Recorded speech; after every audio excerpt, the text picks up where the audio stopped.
You hear that?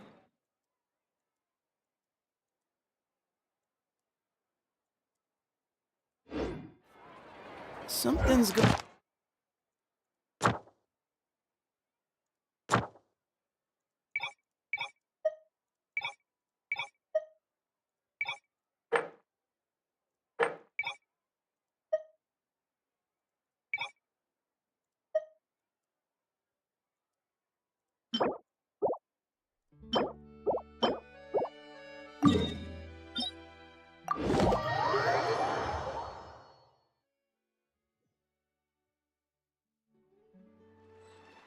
It's basically like 20 seconds.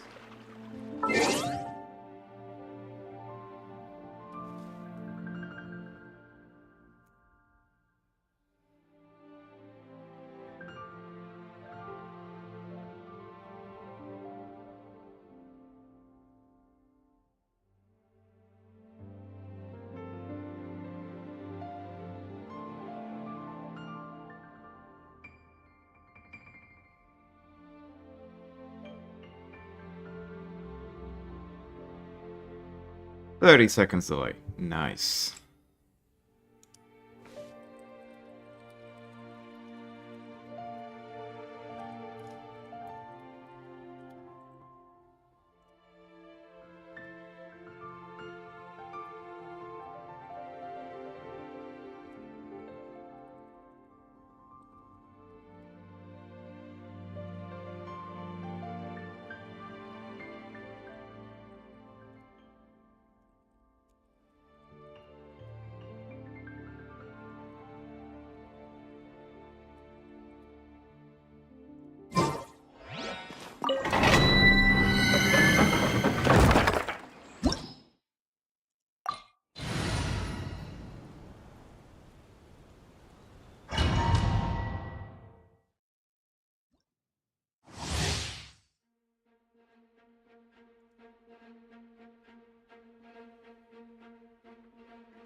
Here's some space.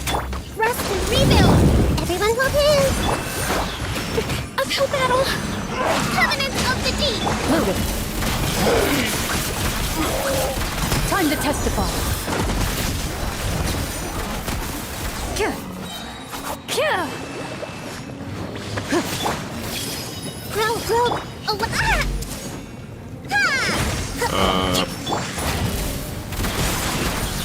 Ha! Hunt them down. Rest and rebuild! We'll stay eternal again. Yeah! A brash maneuver! Turret, bring refuge!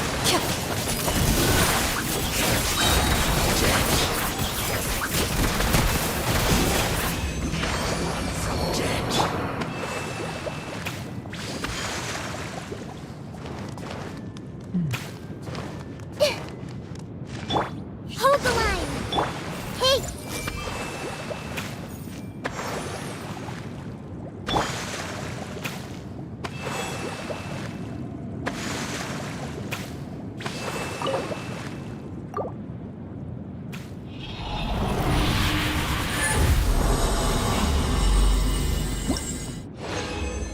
Actually might have to use normal to stream properly. That's some bullshit. I have gigabit up.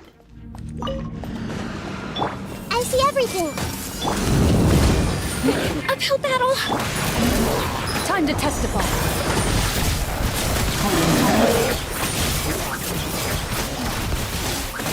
Kyah. Let's move it. Everyone hold hands! Covenants of the deep! Grow, grow, grow! Into the shadow.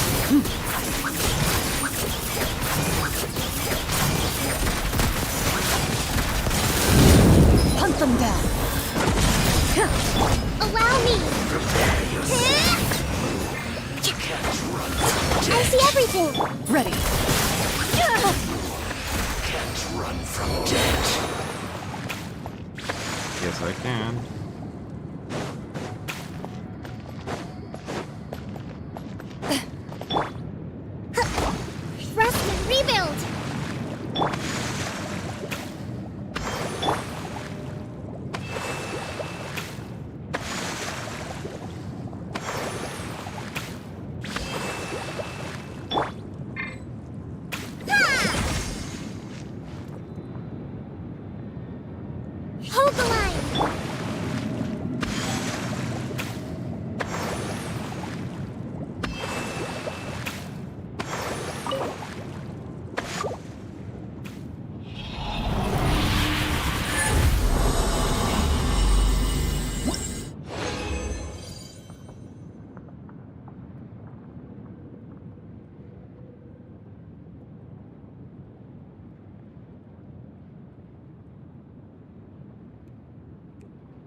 Into the shadows.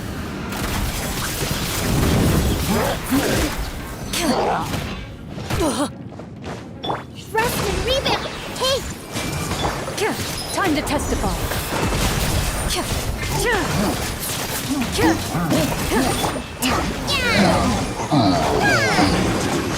Billowing surge. I see everything. Ready. Hunt them down.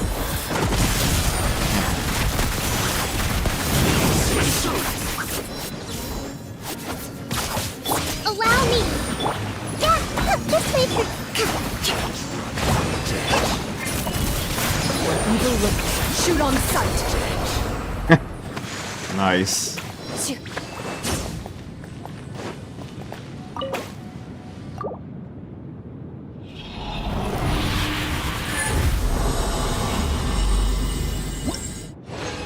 Stream seems stable this time.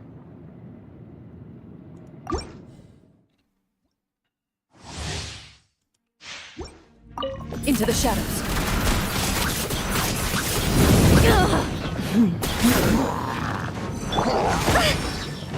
Rest and rebound. Everyone hold hands. Covenant of the Deep. Excuse me. Move or beam. Ready. Time to finish this. Time to testify.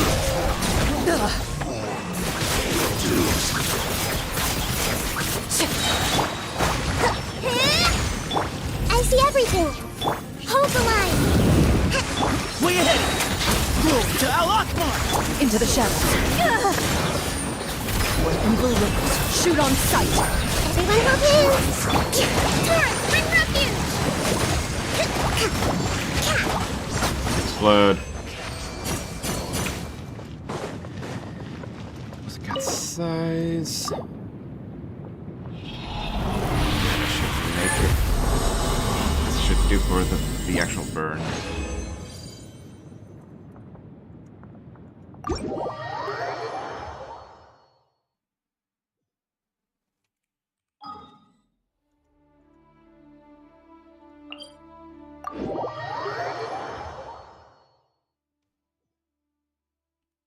Let's move out.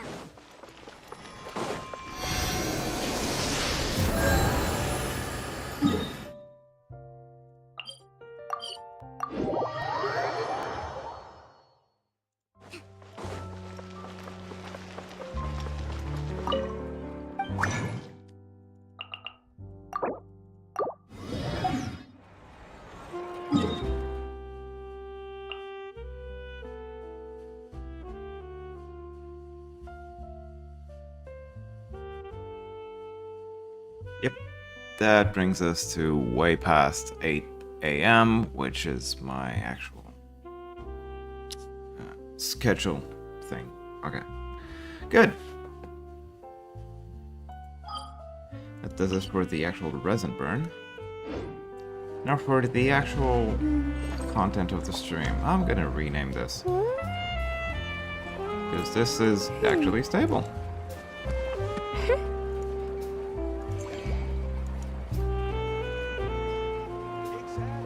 Time itself. Respect must be given to the will of every creature. Each fish in the ocean swims in its own direction. Can we play Banger next time?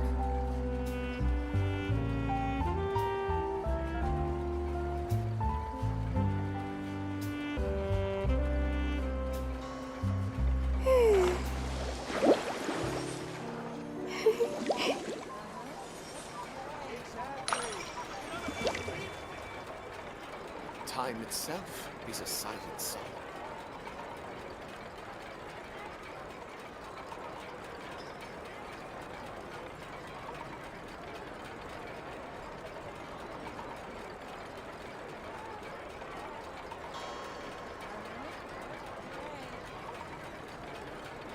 To survive hardship, you must prepare for hardship. Time itself is a silent song. There we go. Now we should be live.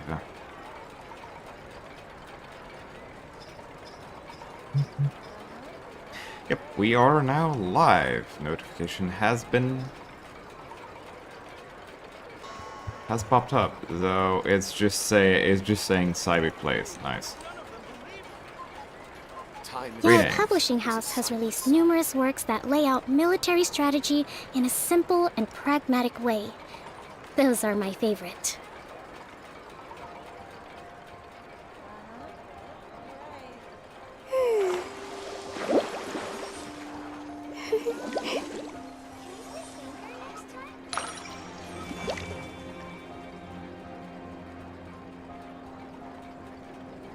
Time itself is a silent song.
Connection. Just tell me off next time. Christ.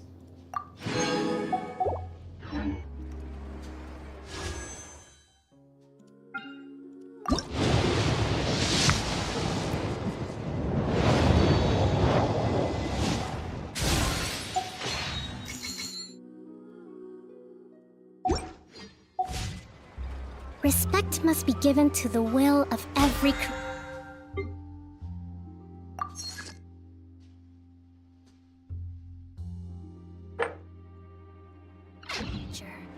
Each fish in the Alright. ocean swims in its own direction. Now, let's do that, D&D quest. Still no dice? Not at all. And I've asked pretty much everyone in the court of Fontaine already. I'm guessing it's actual Lynette's dice. ears drooped as soon as she heard that we'd have to be out and about for days on end. And Fremine, he hid himself under his helmet as soon as he realized there'd be people around that he didn't know. Nice. What about Chiori and Charlotte? I feel like both of them would be more than up to it. I've asked them already, but they're both pretty busy right now. I just gave the members of the Spina a few days off, too, so I don't want to bother them either. This is getting pretty difficult. Girlfriends. Navia, Clorinde, what's up? Oh my. Well, if it isn't my dear partners. How are you all doing? Huh. Navia? Huh? Oh, you mean... Yep, this is our chance.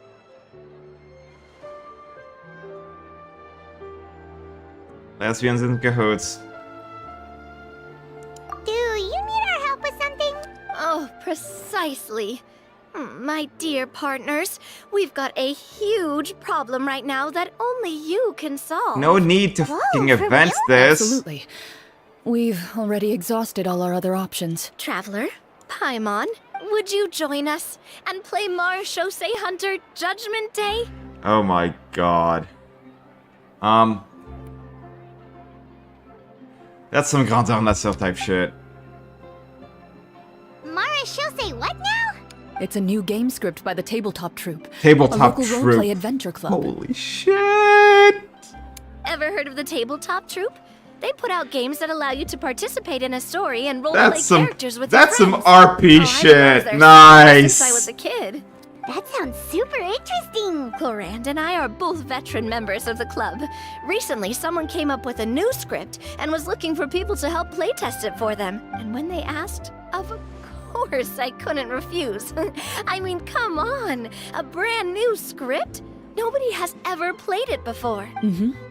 Generally speaking, scripts at that level of development have a lot of issues, but I think this one is pretty solid. The author obviously put a lot of work into the story, and the world building is also quite credible. Whoa, whoa, whoa! I know I was the one that handed you the script, but some of us haven't read it yet. No spoilers, please. Anyway, the script calls for a team of 4. Ah, yes. We're missing one final player right now. So, you're saying you'll help us out? I knew I could count on you, partner. Paimon and the Traveler are kind of a package deal. Is that okay? That's not a problem. I'll adjust the pace based on the actual number of players, and ensure that everyone has a good time. Well, Traveler, what do you think? Wanna play? Paimon will follow your lead. Well, that solves our problem. You have our thanks. Sorry, I just launched an update on my car. It's one of the better ones? And it's fucking D&D campaign? Okay. Woohoo! I'll go grab the script manager from the club right away. The script manager? Didn't you just say that you gave Clorinde the script? The club introduced a completely new kind of gameplay for the script. In this iteration, the Game Master's version of the script is incomplete. The script manager provides the next part of the script only after players have completed the current list of objectives. On top of that, in order to increase player immersion, the club has created some of the story's sets and scenes in real life. We'll only know where we should go once the script manager reveals the starting location.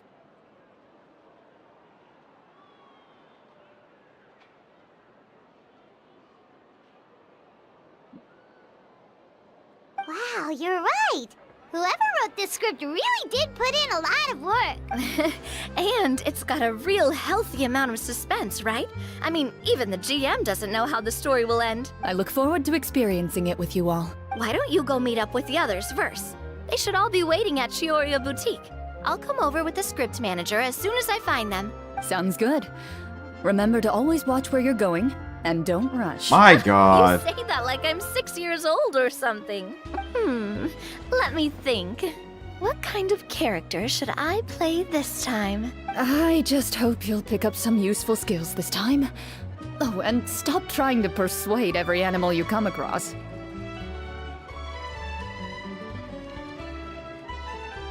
Of course she'd class it up as a fucking druid. Ah.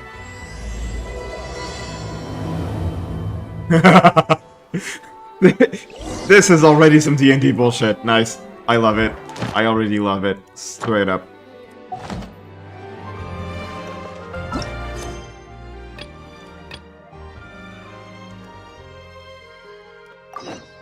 Let's move on.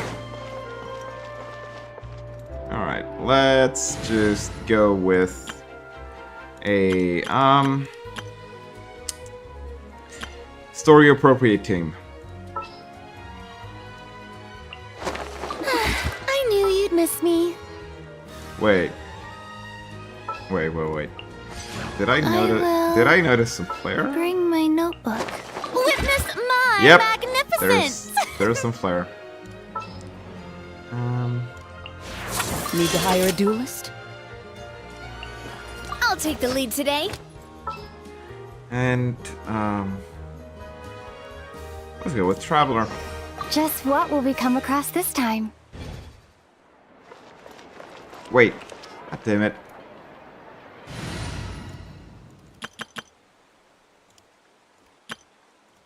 There we go.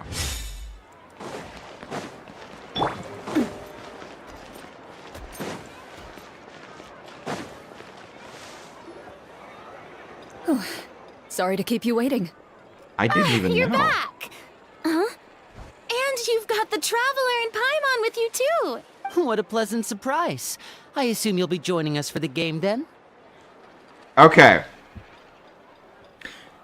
You've got. Okay, I can't believe they're doing this. You've got a cop, a member of the mafia, a member of the Russian mafia, and a former head of government.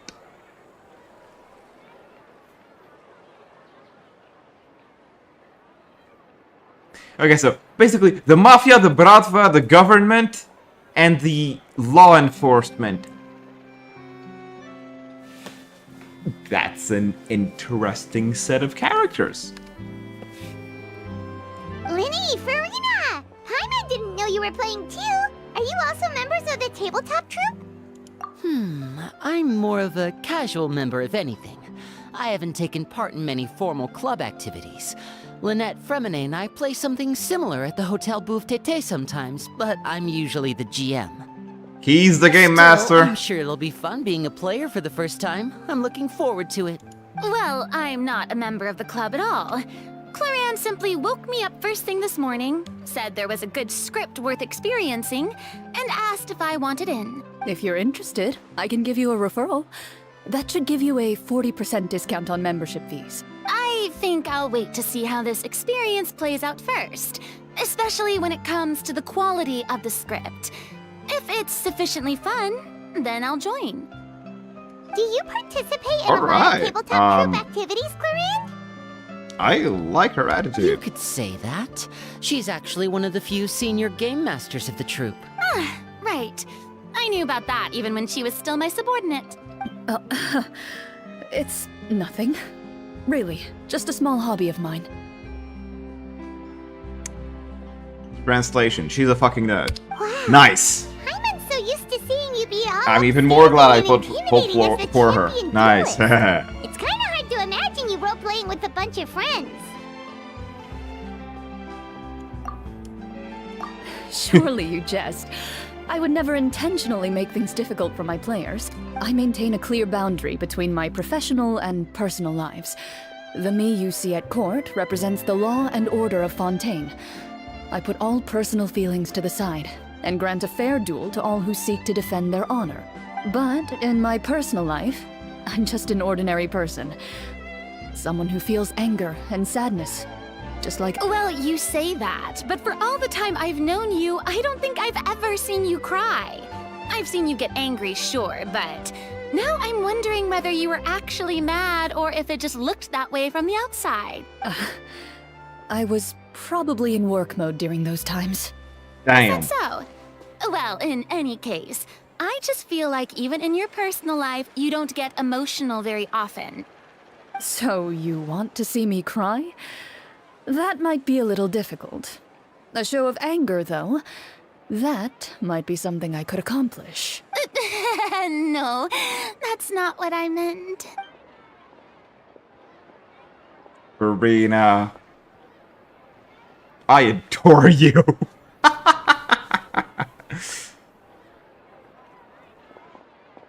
I'm back! Here, allow me to introduce you to the script manager, Mr. Florian. Pleasure to meet you all. Hello? Wait, are you a champion duelist too, Mr. Florian? Oh, no. This is just the costume provided by the club. I occasionally play a few of the roles in my scripts. That sounds like a lot of work. It's nothing. It's the least we can do to give the players a more immersive experience. Anyway, Fair enough. allow me to give you a brief introduction of the script. This script was adapted from the real history of the Marechaussee Hunters. You all will play the role of hunters from a bygone era and resolve a series of events unfolding in the capital. Paimon's not super familiar with the history of the Marechaussee Hunters. Is that a problem? Oh, no problem at all. I can give you a brief rundown. So, basically, Marechaussee Hunters were people who dedicated themselves to hunting monsters and protecting the city by using a special swordsmanship technique passed down over generations. Their story can be traced back to the ancient Remurian dynasty, as well as the first hunter, Cassiodor. Cassiodor? But I'll leave the finer details for you to seek out and discover later.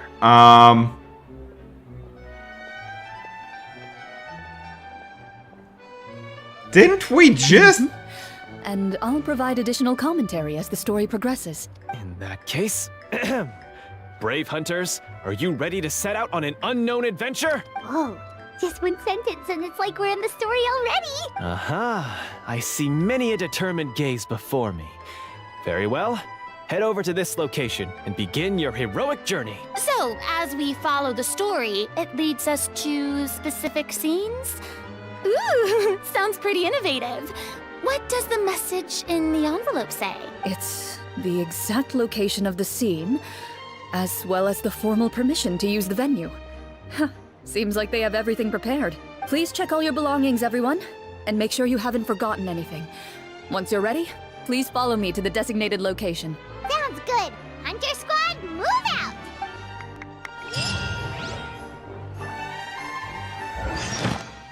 Yeah.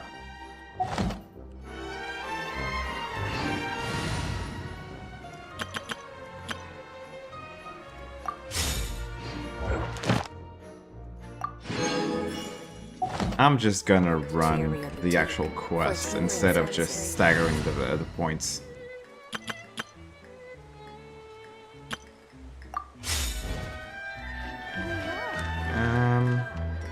Right.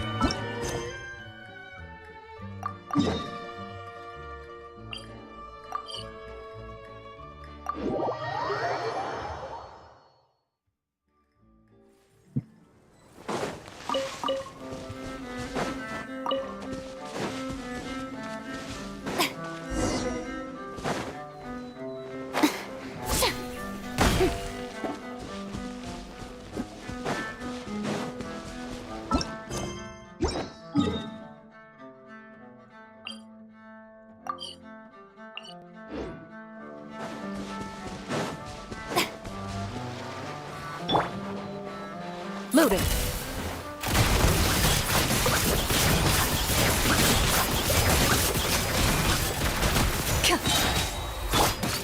Hey there! A proper send-off from Vestina with love. Watch out! Ha. Oh. Might actually have been the latency settings. Coming at ya! Ready.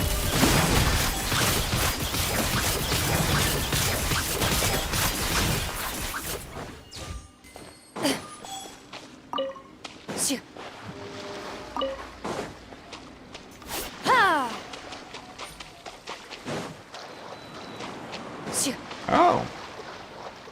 By venue, they actually meant venue. Into the shadows.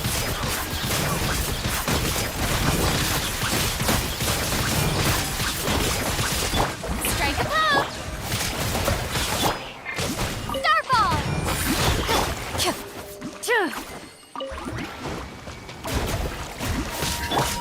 A proper send-off from Vestina. Watch out! Hiya!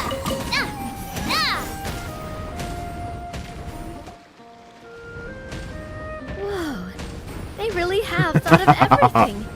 Even the Fatometer is here and ready to go for us. The Fatometer. What's that?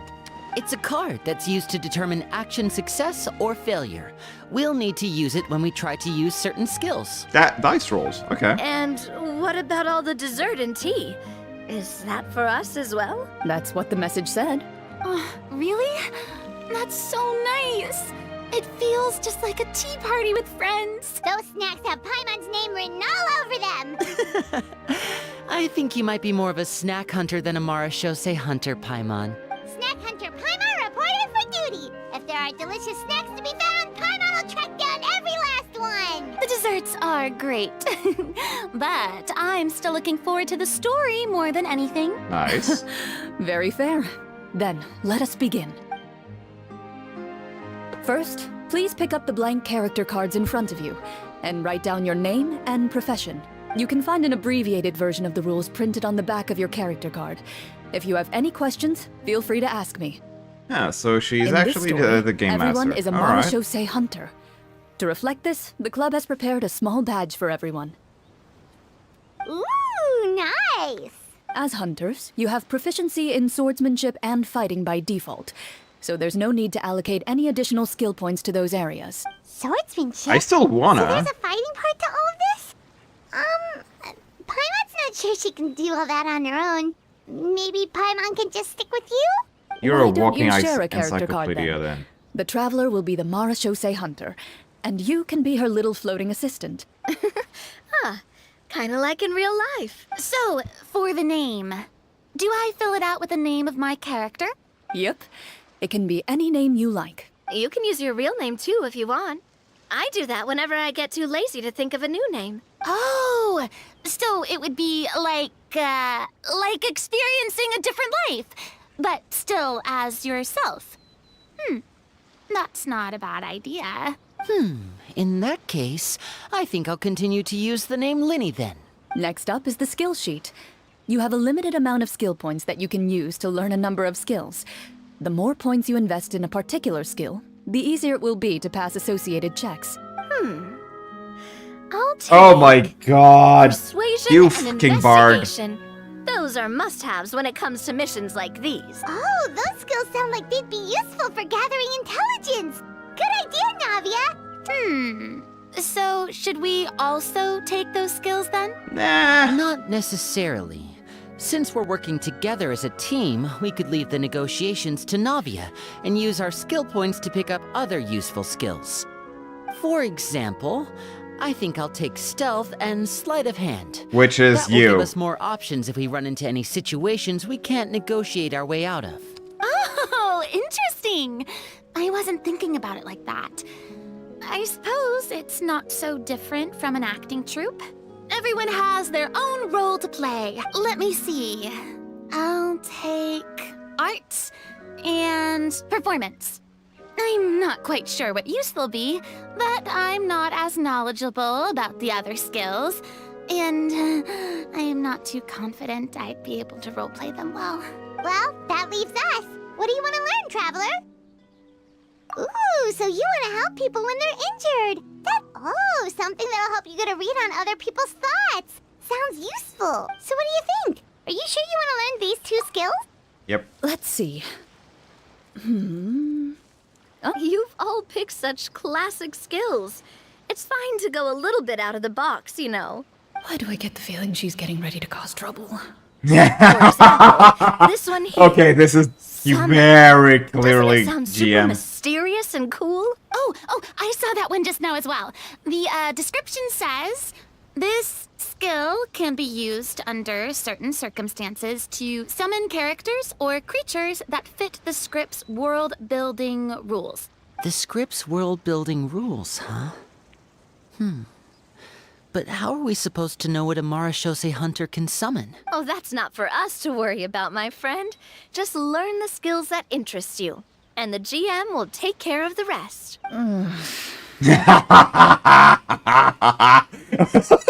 Yup. All right, you've convinced Paimon. Let's learn summon then. Paimon can't wait to see what kind of thing shows up. That's gonna be some Now that everyone's bullshit. more or less finished creating their characters, we can begin. Since 2 of our players are doing this for the I'm first going time, to though, enjoy let me this. ask. Would you like to play on easy mode or authentic mode? What's the difference between the two? Well, in role-playing games, the story sometimes changes based on the decisions of the players and the results of the fatometer. For example, if you fail a check, that means you cannot use the target skill in that scenario. A critical failure may even result in further negative consequences. If you choose to play in authentic mode, every time you elect to use a skill, you'll need to use the fatometer to see whether you succeed or fail, and face any consequences that may follow. If you choose easy mode instead, every check will be successful by default, and you won't have to worry about luck playing a factor. Fuck it, I'm going classic. Given that I'd like to focus on the story, I suppose I should pick easy mode. I'd feel bad if I brought the team down by failing my checks. Huh? Oh, come on. Don't worry about that. RNG is the lifeblood of role-playing games. I'm going with authentic mode for sure. Never knowing what you might have to overcome. Ugh, doesn't that sound exciting? Though, honestly, RNG is a game / digital implementation term. Whereas, basically, they're role-playing inside of a game. So, this is a massive nitpick here. They should have used randomness, not RNG. Though, to be fair, at the same time, technically, dice rolls are basically numbers, so random number generation by rolling a dice is the thing. Yes, okay, fine. I'd rather be mentally prepared for what might happen. All right, then I'll mark down Farina for easy mode. All her checks will be successful by default. As usual, Navia and Linny will play on authentic mode. What about you, dear partner? How would you like to play? Are you sure? Yep. Fuck it. Trust me, you'll see the beauty of RNG. Oh, woman, I already do. Honestly, I don't think Clorinde would make things too difficult for us, no matter what the Fatometer says. Isn't that right, Clorinde? For everyone else, maybe. For you! No promises. That wasn't super reassuring. Well, anyway, I'm gonna enough talk. fucking love this. Let's get started. I want to experience at least a good chunk of the story today.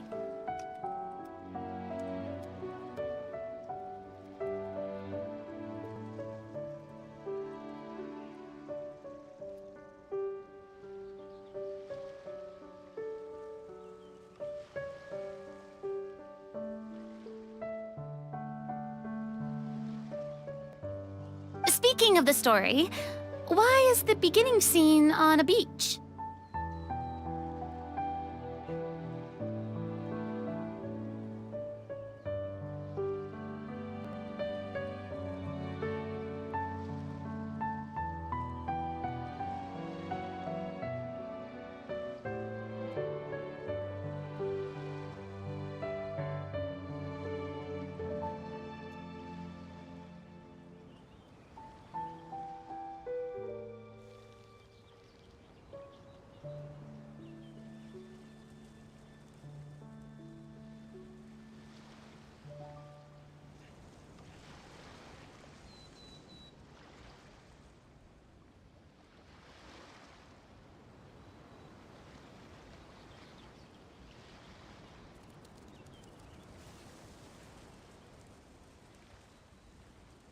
Well, that's because a long time ago, back when human civilization was still in its that's infancy, interesting. powerful demons and evil sorcerers ruled over the land.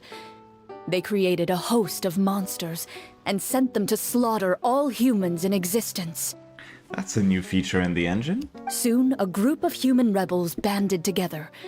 With their swords raised, Sorry for that. they swore to brave the darkness, and in doing so, subdue each and every monster that sought their destruction. They became known as the Marachose Hunters.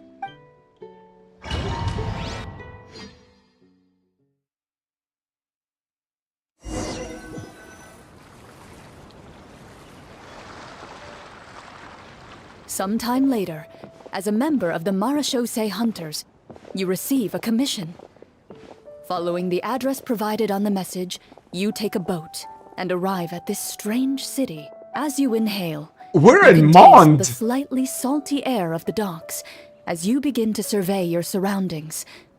There aren't many people in the vicinity, but you do take note of a few others who, like you, seem to be sizing up this place. Your eyes meet, and you realize these people are fellow Marachose hunters, likely led to this location after receiving the same commission as you. You're all Marachose hunters too, right? Allow me to introduce myself. The name's Navia, monster hunter by trade and helpful neighborhood businesswoman on the side. Oh. Inventor character. What say you Okay. to traveling together? We can help each other out on the road. Okay, count me in. The mate telling me, yeah, this gave me the impulse to play Baldur's Gate 3. My Yep. name is Lee. Yep. Yep. I've been wandering Totally since I fucking was little understandable. and picked up a few less than legal tricks along the way. I was adopted by a Marachose hunter and later chose to follow in his footsteps. Is this where... My name is Farina, and, I grew up in a noble family. I always had a strong interest in performance and the arts. Even though I'm a Marachose hunter, what I really want is to be a performing artiste. Okay, so Navia's the inventor. Farina's the fucking bard! Oh, this is going to be good. This is going to be so good. This is going to be such bullshit. Hey, that's really cool. You can do it, Farina. That's exactly how it's done. Paimon is Paimon, a good friend and companion to this Marashosei hunter right here. Oh, nice decorations. I've been studying medicine ever since I was a child. I want to do my part to eradicate these monsters and use what I've learned to heal others. Yo! What's her name again? Sarah?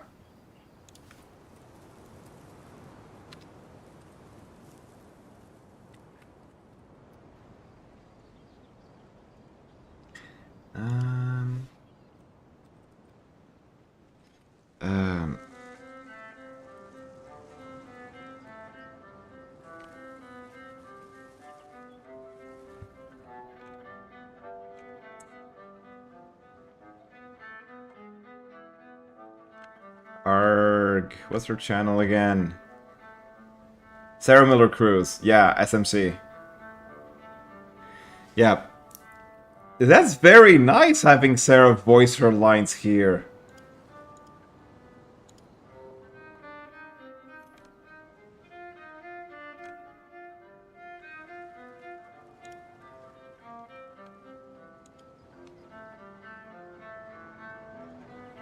Okay. Oh, welcome, welcome. When we face the monsters, I'll make sure to charge in front to give everyone some cover. You can take care of the healing at the back. Inventor/tank. Okay. You open your envelopes at the same time. The message reads, "To the honorable and trustworthy Marashosei hunters, our kingdom is currently facing a grave crisis. The lands outside the capital have been overtaken by monsters, and our people are being led astray by forces of wickedness. We beseech you, please help us resolve this crisis and return peace and stability to our home."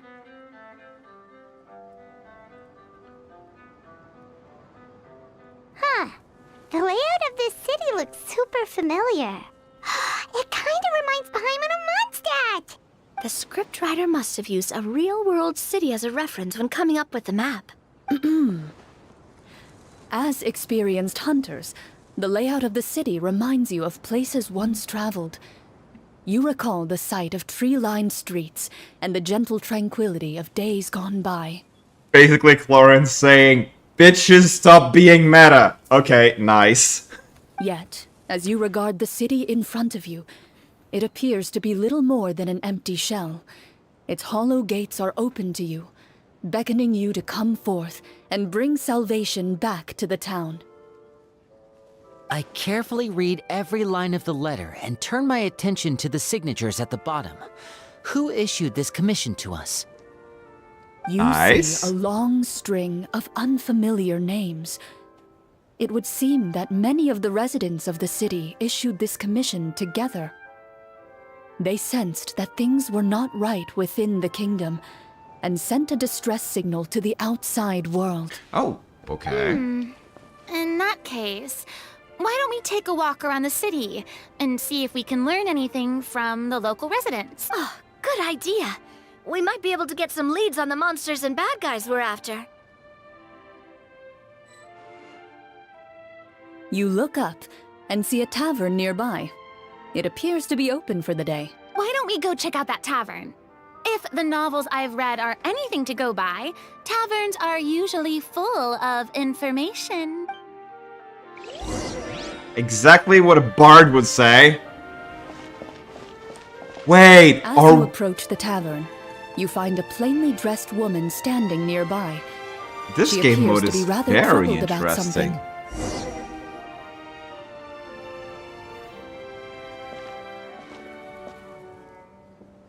Greetings, friend.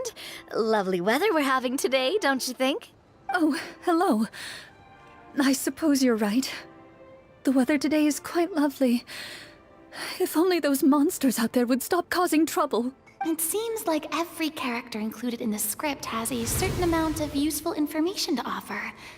if we keep asking questions, we might be able to get some good leads. Oh, come now, don't be sad. Life is all about optimism. Oh, that reminds me. What did you have for breakfast this morning? Wait, what? Huh? I don't think... Nothing turns a frown upside down like good food. How about some macarons? I could make you some. You didn't even take cooking as one of your skill proficiencies. That's not necessary, miss. Excuse me for saying this. So you're someone Nice. who barely smiles and doesn't like sweets. You're really starting to remind me of this one friend of mine. Oh my god. Please, Clorinde! Hey! Did she just... me? Nice. Clorinde must have broke character for a second. This isn't getting us anywhere. Traveler, maybe you can think of something. The Insight results check. of insight checks aren't disclosed to the players, so I'll be the one consulting the phaetometer.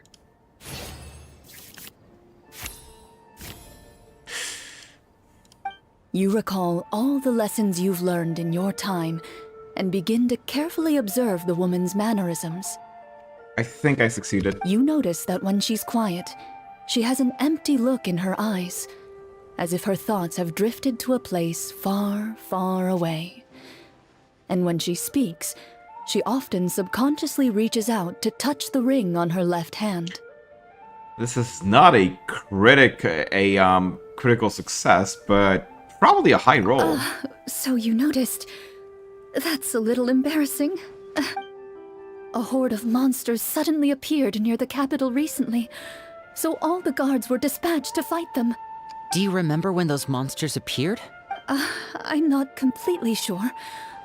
All I know is that my husband was dispatched to fight them 3 days ago. Do you know where he was sent? It all happened so fast. When we said our goodbyes, he couldn't even tell me where they were sending him. You have our thanks, friend. We'll find and defeat those monsters as soon as possible. We sincerely hope your husband will be able to return to your side soon. Don't worry. We'll find him. Just try to remain optimistic and wait for good news. And stop being a bitch to the game We master. don't always get to choose what happens to us. But we do get to choose the little things, like what we eat and how we respond to the things life throws our way. I hope that one day, you too will recognize the power of something as small and inconsequential as a delicious dessert. I'll do my best. You bid farewell to the woman and continue your journey further into the city.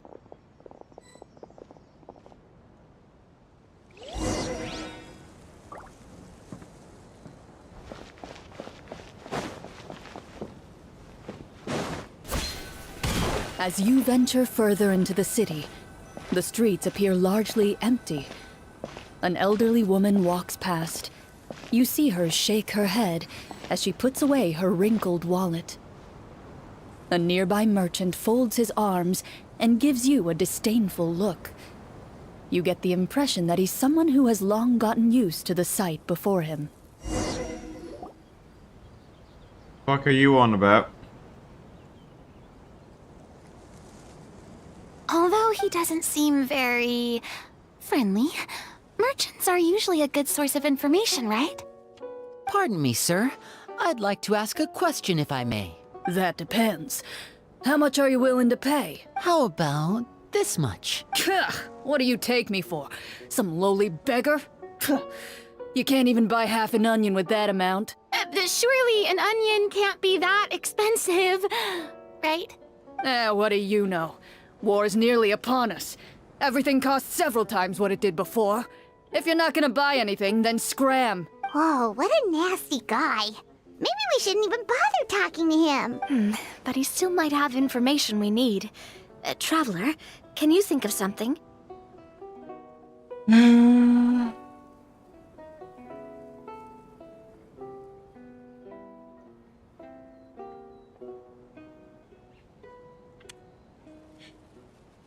Merchant.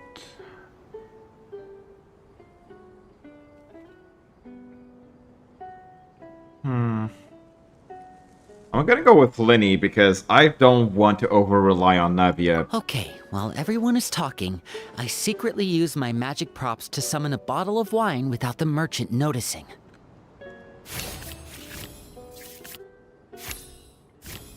Oh!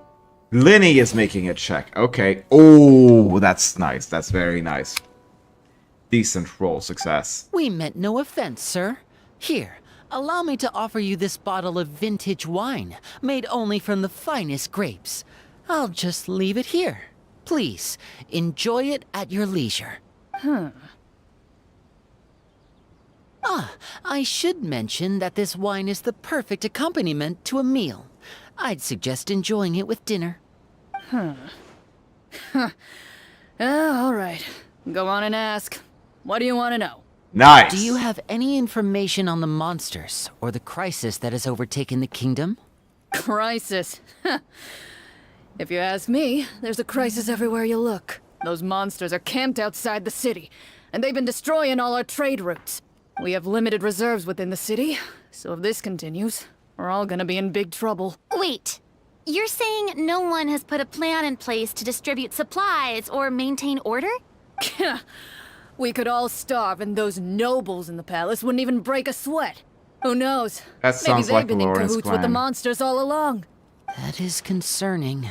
Thank you, sir. We won't take up any more of your time now.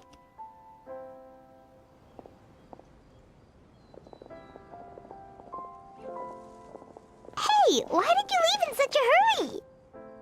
Yeah, connection. I'm kind of... Yeah. You see, that bottle of Yeah. wine was just a cardboard prop. Should we try to go somewhere with more people? Oh, how about the city square? Follow me. Oh, that's interesting. Before you lies the city's central square. You see a man with a slightly anxious look on his face, pacing back and forth, his head hanging low. He doesn't seem to notice your approach. Still immersed in his own thoughts, he shakes his head and lets out a long sigh. This guy seems promising enough. Maybe I can get some information out of him. Hello, sir. Is there anything I can do to help you? Oh, wait. Oh, dear goodness. You recognize us? Yes, yes! Oh, I didn't expect you to actually come. Oh, what great news! The city is saved! What happened here? Alas, we once lived comfortable, carefree lives. This city used to be free of monsters. The first Marachose hunter, Casiodor, the Golden Hunter, he was the one who drove them back. However, monsters have once again surrounded the city. Perhaps the seal that kept them at bay has lost its power. Or perhaps an evil sorcerer has been meddling in our affairs. All I know for sure is that their return has stripped the city of any chance at peace. I'm sorry,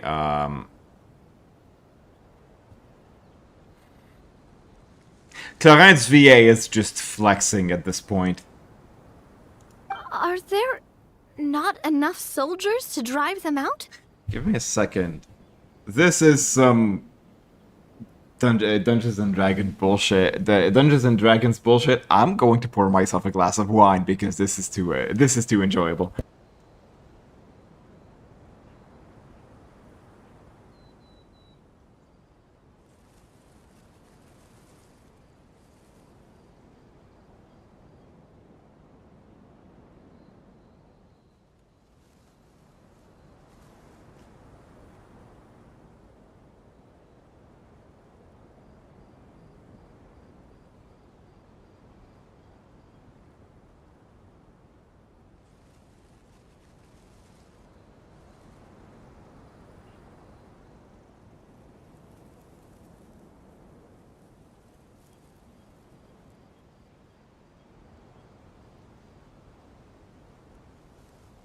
It's not a question of numbers.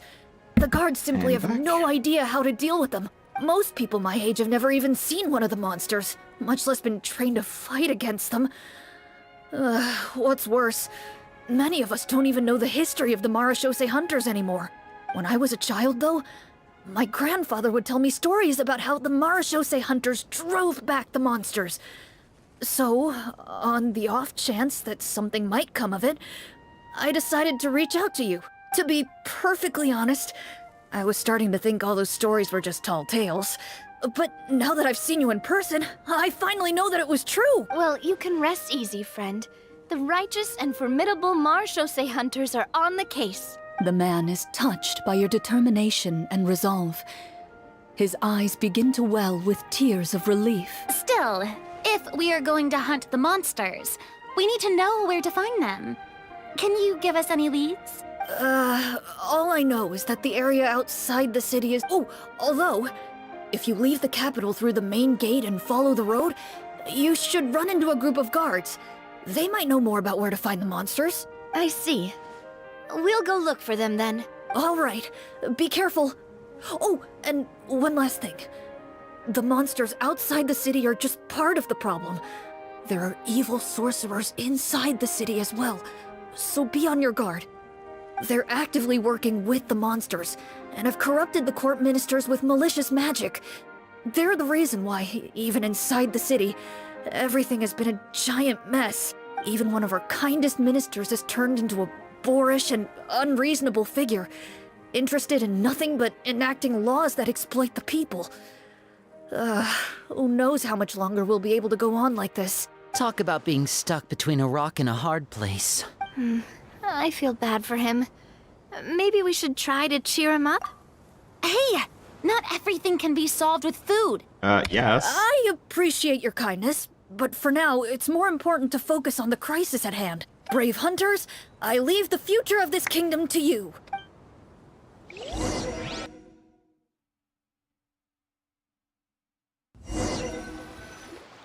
If I understood correctly, there are currently 2 problems in the kingdom that need solving, right? Exactly. We need to defeat the monsters outside the city and take down the evil sorcerer stirring up trouble from within. But which problem should we tackle first? Well, this seems like a good moment for a break. Take some time and discuss what you want to do. Let me know when you've made your decision. I really didn't expect the people in the city to keep us at arm's length like that. I totally thought the hunters would be treated like heroes. Well, Clorinde said the script took cues from the real history of Fontaine, right? Maybe the real-life Marashose hunters were also treated like that. I wouldn't say it's a perfect representation of history, but there are definitely some similarities. Would you like to hear more about it? Sure. As long as it doesn't spoil anything in the script. You brought up bits and pieces of the hunters' history before, but it was all in passing. Paimon wants to know too. The hunters were super powerful, right? Were they all from a special line of supernatural beings or something? Kind of like the yokai in Inazuma? No. All Marashose hunters were ordinary mortal fighters. The only thing that set them apart were the special sword techniques passed down over the centuries. Huh? So you mean anyone could become a Marashose hunter? In theory, yes. All you would need to do is survive the rigorous training and master the swordsmanship techniques required to fight the monsters. Still, most people dropped out at the early stages, and others called it quits the minute they saw a monster in person. To become a hunter, you must be strong in both body and mind. What kind of monsters did the hunters fight exactly? Oh, and the evil sorcerer the script mentions. Did they exist in real life too? The land of Fontaine once played host to an ancient dynasty known as Remuria. After that dynasty fell, monsters began to appear, intent on obstructing humans from establishing a new social order. One of the ancient sorcerers of Remuria used his power to assemble a formidable army of golems. He sought to use that force to establish himself as king. Now wait a second. Don't tell me that guy was the inspiration for the evil sorcerer in the script. We still haven't found any in-game information on him yet. So, why don't you talk about someone else for now? Well, I wasn't planning on going into anything you might be able to find out in the game. But if you want me to talk about something else, then... How about Casiodor, the Golden Hunter? Or Egeria, the ex-Hydro Archon? Wait, but those people are all from a super long time ago. Where did you learn all this, Clorinde? From my master. By master, you mean Miss Petronia? Someone you know? Absolutely. Miss Petronia and my father were good friends. Back in the day, she would often bring Clorinde over to play, but then... Let's not get off topic. Anyway, back to what I was saying. Responding to Egeria's call, a number of warriors followed Cassiodor into battle against the monsters. This group of warriors, under Cassiodor's leadership, became known as the Marechaussee Hunters. Yet, as Fontaine entered an era of peace, their work gradually became obsolete. The Marechaussee Phantom, originally an association made up of hunters, eventually came to be predominantly comprised of Melusines. Ah, I see. That explains why most of the people in the script have forgotten the hunters or think of them as nothing more than a legend. Is that really a bad thing, though? It can get tough always being the one shouldering everyone's expectations. Depends on who you ask, I suppose. If the name of the organization no longer commands respect, investigative work is bound to suffer.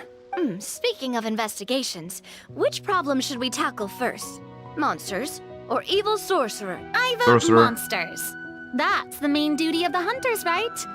We can come back to the sorcerer later. Well said, Miss Farina. Plus, if the sorcerers really are the masterminds behind this whole thing, defeating the monsters could give us some clues on their intentions as well. Fair point. What about you, partner? What do you think? I mean, you're not wrong. But those characters are usually the ones pulling the strings behind the scenes. More often than not, they're very formidable opponents. Going after them now might be jumping the gun a little bit. We don't want a total party kill on the first day, right? With Clorinde as the GM, I wouldn't rule out the possibility. Then it's settled. Let's go hunt some monsters. All right. After some discussion, you decide to turn around and head out of the city.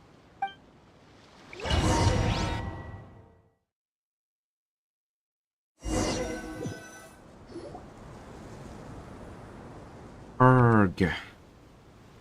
Let's take a look around, like that guy said.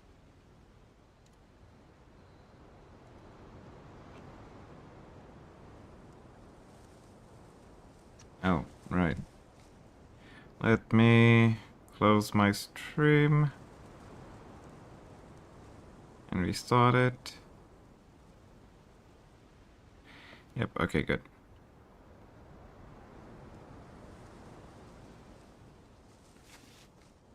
Oh. You there! Outsiders, halt!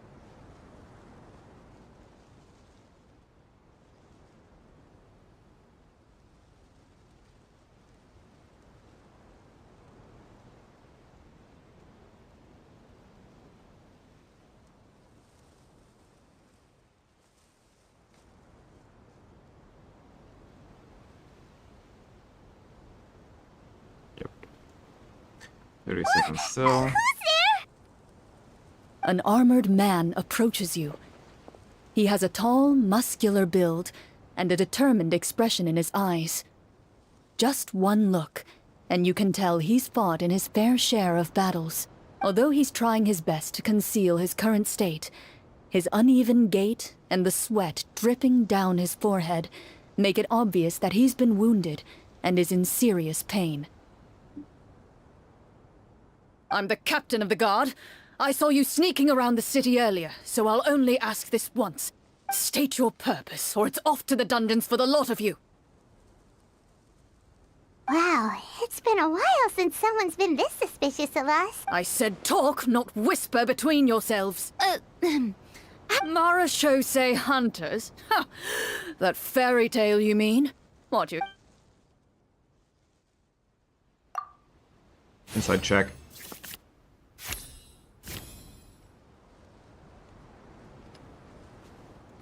While everyone is talking, you begin to carefully observe the captain's mannerisms. Every so often, you see him glance toward a particular direction, with a pained expression on his face, as if an invisible thread is tying him to an unknown place. As you follow his gaze, you vaguely recall that the location he seems fixated on is known for its difficult terrain.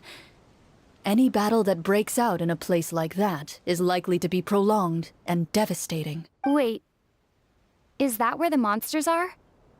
Outside the forest, in the area with the difficult terrain? The captain is taken aback by your sudden question. Still, his shock only lends credence to your theory. You're looking to fight the monsters? Yep. Well, we're Marechaussee hunters after all. You could say that's basically our job. He shakes his head and continues to regard you with skepticism. In the end, he decides to inform you of the locations where the monsters have appeared. Those monsters aren't easy to deal with, but if you insist on going, I won't stop you either.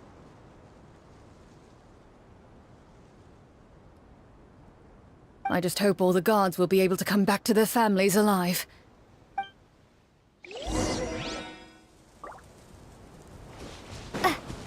Based on what the captain said, the monster should be right up ahead. Let's go. Hopefully we're not too late. As you approach the battlefield, you see numerous people lying by the side of the road. They appear to be dressed like guards. Their faces are filled with desperation and terror. Some are screaming and cursing in vain, as if still trying to banish the monstrosities they saw from their minds.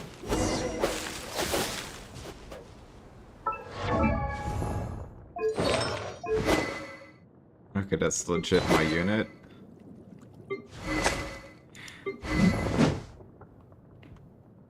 R1, yeah.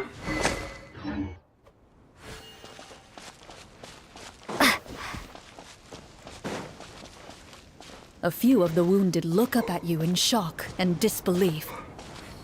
Quick, leave this place. Turn around and don't look back, they yell.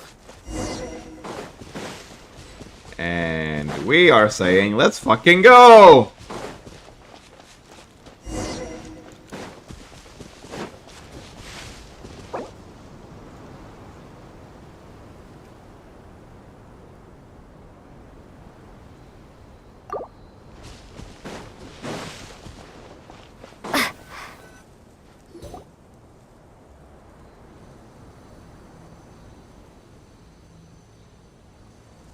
This is the place he mentioned, right? You see broken iron swords scattered all around you, and downed trees riddled with terrifying claw marks. All the signs point to one thing. A truly devastating battle just took place here. Be on your guard, everyone. The monsters might still be around. Before you can finish your sentence, you hear rustling sounds from the surrounding bushes. The monsters have emerged. Oh, nice. They close in on you without fear. You get the impression that, in their bloodthirsty eyes, you're just another meal for them to devour. A little help here! This thing wants to eat Paimon! Your battle Paimon round does the begins eating. now.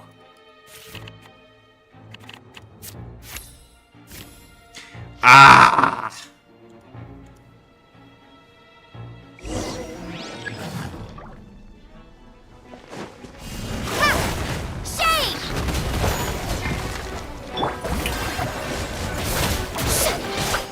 Let my name echo in song! And voila! Let's get this show on the road! The next battle round begins now.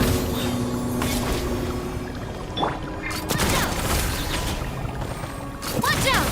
Attack! Now disappear! Shower me with praise! Starfall! Crumble apart! The monsters let out a terrifying roar of anger and resentment before dissipating into thin air. Ugh. Thank goodness it's over. We're lucky the Marechaussee Hunter class came with all those preset skill points. Otherwise, we would have been in some real trouble. I never knew the Fatometer even determines the amount of damage you inflict. If you get unlucky, isn't it just game over right then and there? That's part of the fun. The uncertainty of fate is what gives these games their appeal. Just as you begin to celebrate your victory, a suspicious lump on the ground catches your attention. a suspicious lump. I walk up to it, crouch down, and begin to carefully examine it. I've still got my right glove on, so it should be fine for me to touch it, right? As you investigate the mound, you discover that the exposed portion appears to be made of wood.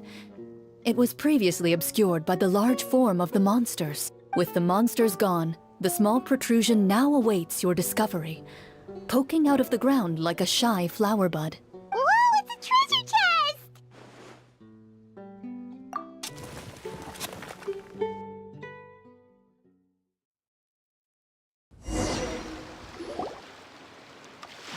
With everyone's help, you successfully excavate the wooden chest from the ground, even without opening it.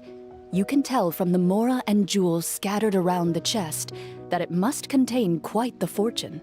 Makes sense. We worked hard for this. Let's open it and we can share what's inside. I can understand your excitement, Paimon, but think about it. Doesn't it seem like there are people out there who need this treasure more than us? Yeah. Think about all the people suffering in the capital. Or all those guards who got hurt fighting the monsters. Wouldn't it be better if we gave the treasure to them? Wait, is that how it works? Paimon thought... Well, let's put it this way. Any decision you make during a role-playing game can impact the future course of the story.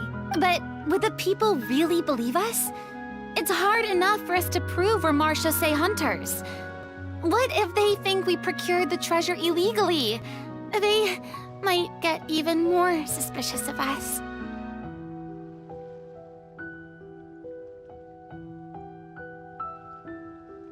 That's definitely something we should consider. Maybe we can come up with an explanation in advance. Well, if donating it could cause that much trouble, why don't we use it to buy some gear and fill up on good food? Then we'll be ready to fight even more bad guys. Looks like you're facing a difficult choice once again. Well, it's getting late. Why don't we call it a day for now? Wow! Where did the time go? I'm not sure if it's because I'm having so much fun with you all or because the story is particularly enticing, but I feel like I could almost keep going. Here, here. Ooh, how about we play through the night? I'm not sure I'll have enough energy for that. Yeah, that won't work for me either. Lynette will give me an earful if I get home too late. I understand how you feel, Navia, but we have to change venues for the next part of the story anyway. Huh? Another location? There's a special note for the GM at the end of this section that says to proceed to an indoor set for the next part of the script. Whoa, they really... Well, even if we end the game for the day, we can still stay a little longer and hear Clorinde finish her story, right? Paimon wants to hear more about the history of the hunters. Something tells me you just want to finish the free desserts before we break for the day. That's just a coincidence, okay? Besides, to Paimon, not finishing free food feels even worse than having to buy her own. And anyway, Paimon really does want to hear more about Clorinde's master. Well... It's nothing. I appreciate the concern, but it's all in the past.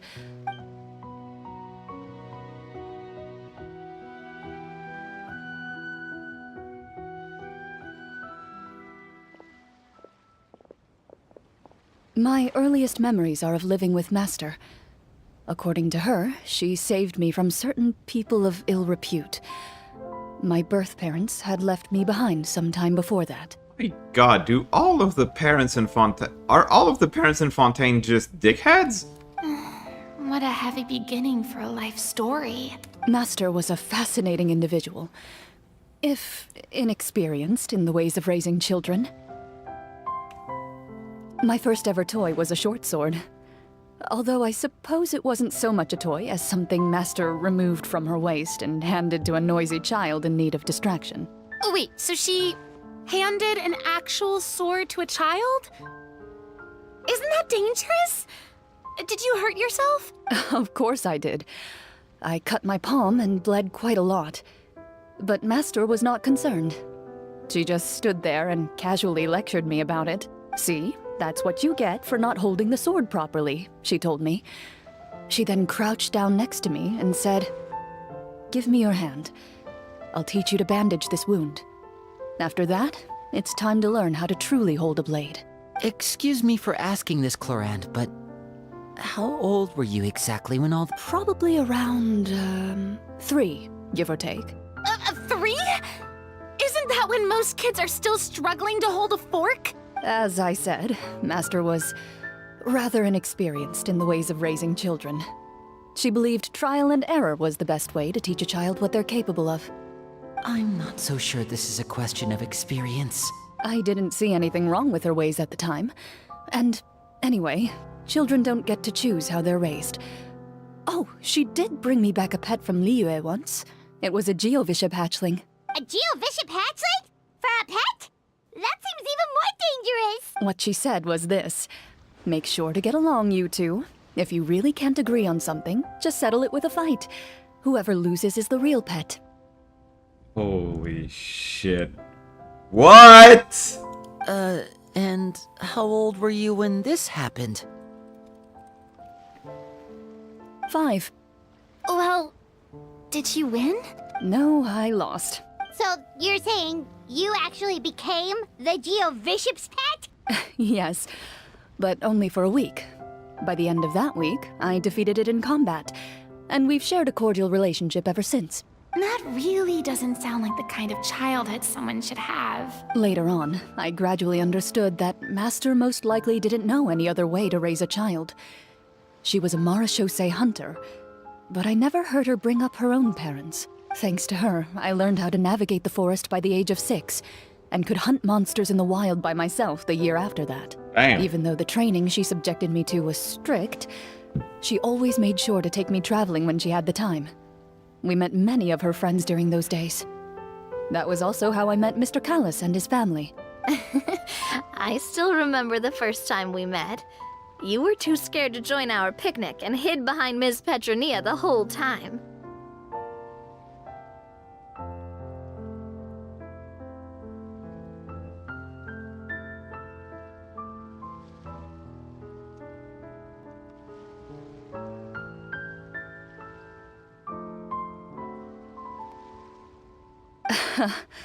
I still hadn't really met many children my age at that time, so I didn't know how to interact with others. After that, though, you started coming over a lot. You loved challenging people to shooting competitions, remember? I don't think many members of the Spina ever beat you in one of those. I had a lot of fun during those days. I enjoyed them too. Oh, do you remember that one time we went exploring around the Spina together? We overheard Papa call your master Fontaine's Protector of Justice. Those who are We married. tried to pretend like we never heard anything, but you nearly let it slip that one time. Protector of Justice. Oh, wait, you mean that vigilante hero from 20 years ago? The one who was always active at night? Yep, that would be her. She often would put on a black cloak and go out at night. I never knew where she went or what she was doing. Until, like Navia said, we overheard the truth from Mr. Callis that night. 20 years ago, huh? I still remember the guards leaving all kinds of witness reports about her on Nervalette's desk. My apologies. Oh, there's no need to apologize. You had nothing to do with it. And anyway, everything she did was for a good cause. Although, calling herself the Protector of Order was a bit much. Especially when she deliberately operated outside the law. Mistranslation. Huh? When did the Protector of Justice Oh. become the Protector of Order? Oh, she had a bunch of code names.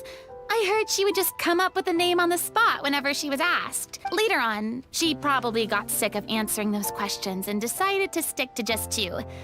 The Protector of Justice and the Protector of Order. That sounds like her, all right.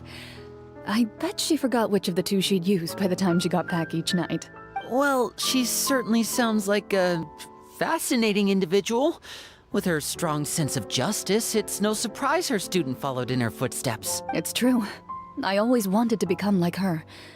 Someone powerful, independent, and with a strong sense of conviction. But she suddenly disappeared the night I turned 10 years old. Disappeared? What happened? I have no idea. She didn't even leave a note. I was never able to find out where she went. That night, I was celebrating my birthday at Navia's house. But Master never came to pick me up. When I returned home on my own, it was to an empty house. When she still didn't appear after a few days, I went to Mr. Callus's house to ask about her whereabouts. But he only shook his head. Papa probably didn't know either. I know he sent a few people to investigate the matter in secret, but they never found any credible leads. Don't worry, I understand. To be perfectly honest, given Master's personality and way of doing things, it all made a lot of sense. If I had to guess, I'd say she probably used it as an opportunity to force me to become independent. Just like how, when a litter of kittens reaches a certain age, the mother willingly leaves them behind. Were you upset, Clorinde? I was at first, but not anymore. I don't believe Master would suddenly disappear for no reason. There must have been something she just had to do. Well, despite everything, you still managed to follow in her footsteps and become the greatest champion duelist in all of Fontaine. You're practically a living symbol of law and justice. I suspect my position would be far too by the books for her. Master always did whatever she pleased. But you're right. I suppose I do take after her in some ways. Who knew Clorinde had such an interesting past? I never had the chance to ask her about it before. And I wonder, if Clorinde's master were the champion duelist back then, would that duel against Mr. Callus have gone differently? Oh no. Judging by the atmosphere, Clorinde and Navia are probably thinking something similar. The mood just got super awkward all of a sudden. Well, anyway. I had a great time today, Miss Clorinde. Thank you for being our GM. Anytime. The script was good, but I've got to say, your childhood stories were even better. Hey, you should tell us more about that fight against the Geo-Bishop sometime. You could be right. What does she mean, onto something? I certainly don't know any 5-year-olds who want to fight a bishop in their spare time. Guess I'll head back as well. I need to save my energy if I want to continue enjoying the story tomorrow. You're that excited to hear about my fight with the bishop? I was talking about the script. Nice. It was nothing special. And, Yeah, it hurt. oh, Okay, sorry. just between the two of us, could you tell me what it was like to be the Geo-Bishop's pet? It was nothing special, really. Geo-Bishops don't understand the concept of a pet. So basically, it just headbutted me whenever I entered its territory. And that hurt? Yeah, it hurt. What, something you want to experience for yourself? Oh, I'm good. Thanks.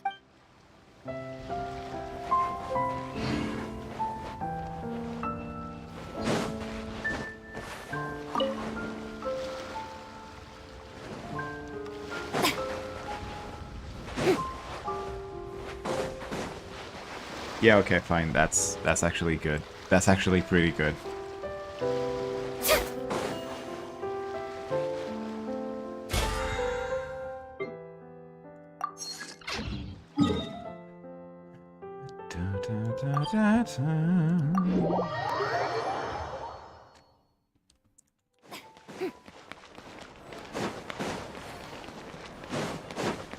Ad Astra Abyssa. Thank you for completing. Ah, crap. Oh, I got points for Clorinde at least. Ad Astra.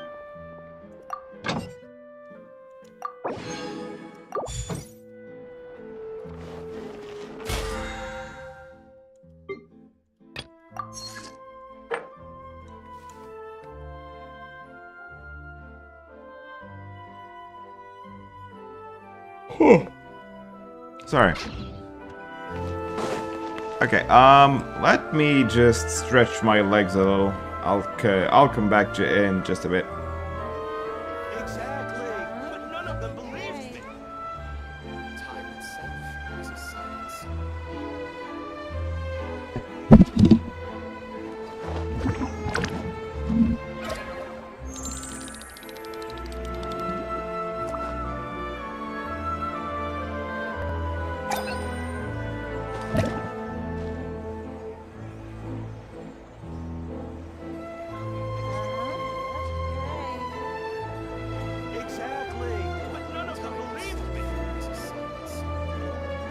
Boring. Isn't there anything else more interesting to do?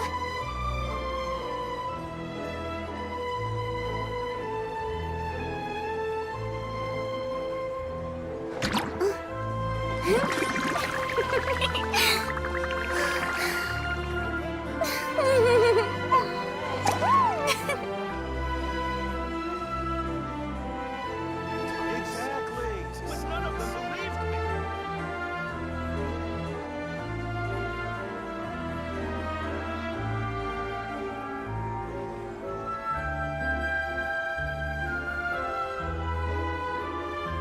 Tea parties are a must for the well-mannered. If you'd like to learn the proper etiquette, I'd be happy to teach you.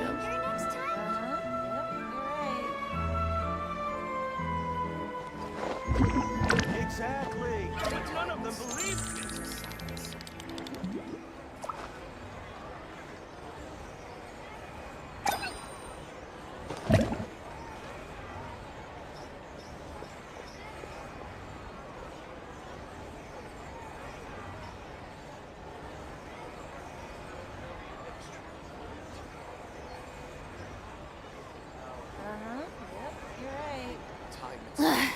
Boring.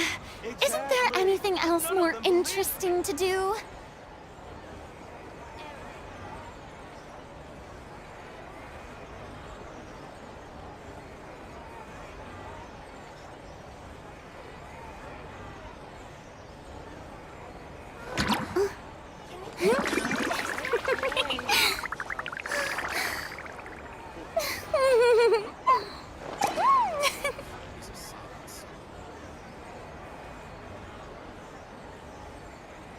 Exactly. But none of them believed me.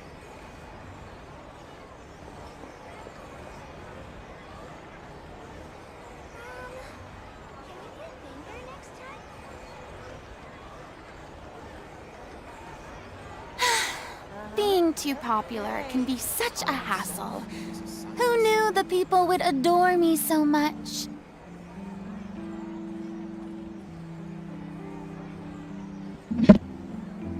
Exactly. But none of them believed me.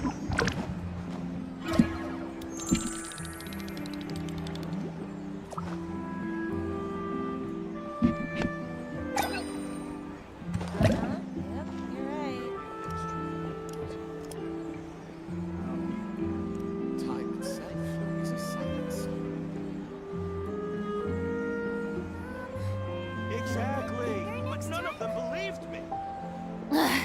Boring. Isn't there anything else more interesting to do?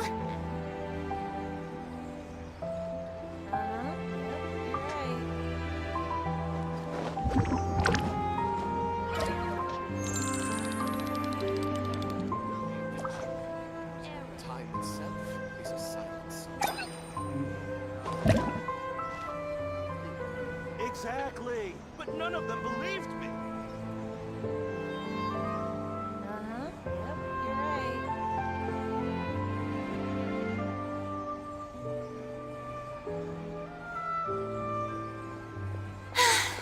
Being too popular can be such a hassle.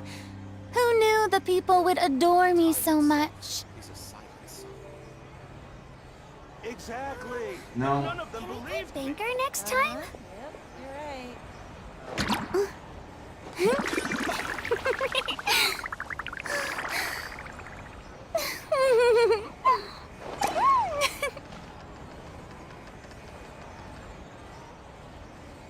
Time itself is a silent song.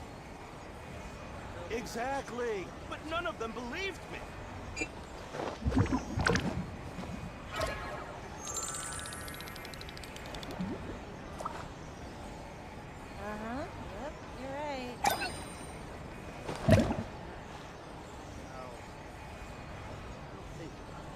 Time itself is a silent song.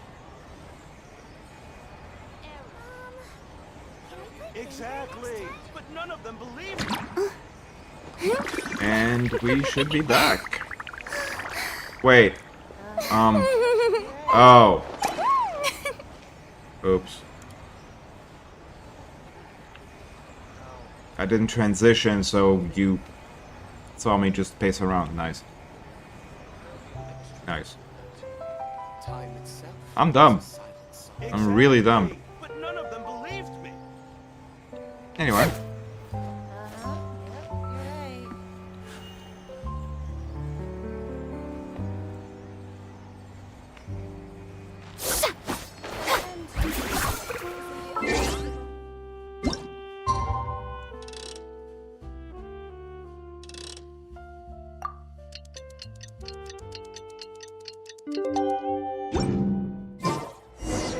Let's go meet up with the group.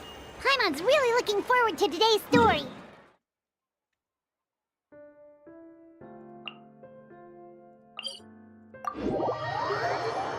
It's out in the sticks.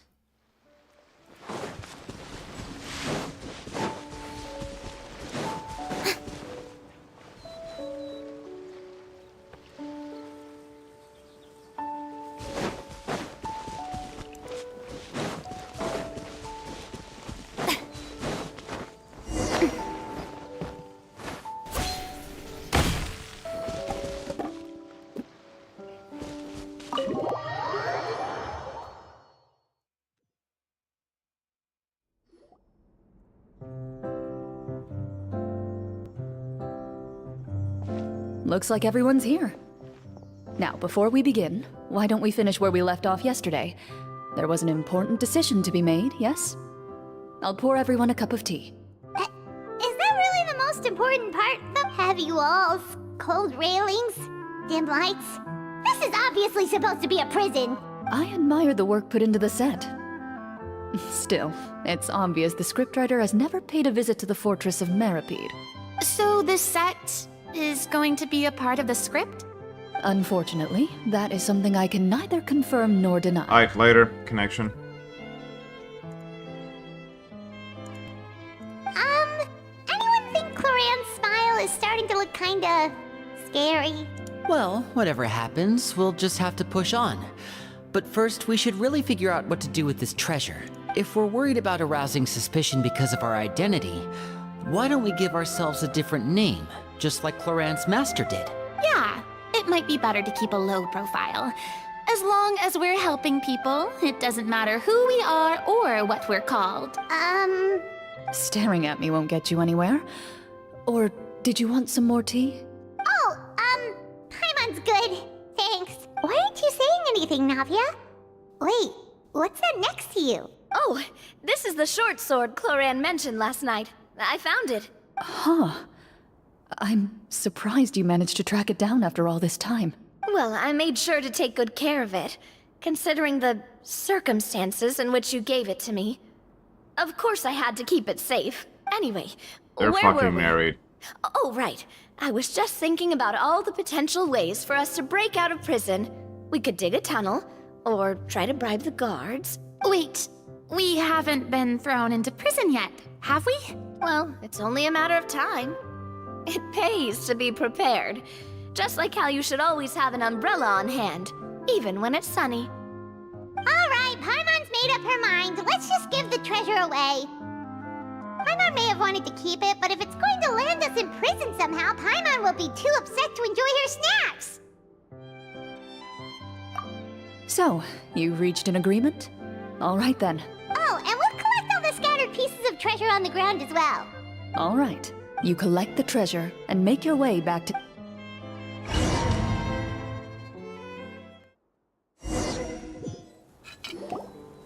The city is still shrouded in a gloomy, oppressive... In places where sunlight struggles to reach, you generously share your wealth with the children, the elderly, and the poor in urgent need of help. Thank you. The elderly woman's look of gratitude follows you as you walk away, her eyes never leaving your back until you move entirely out of sight.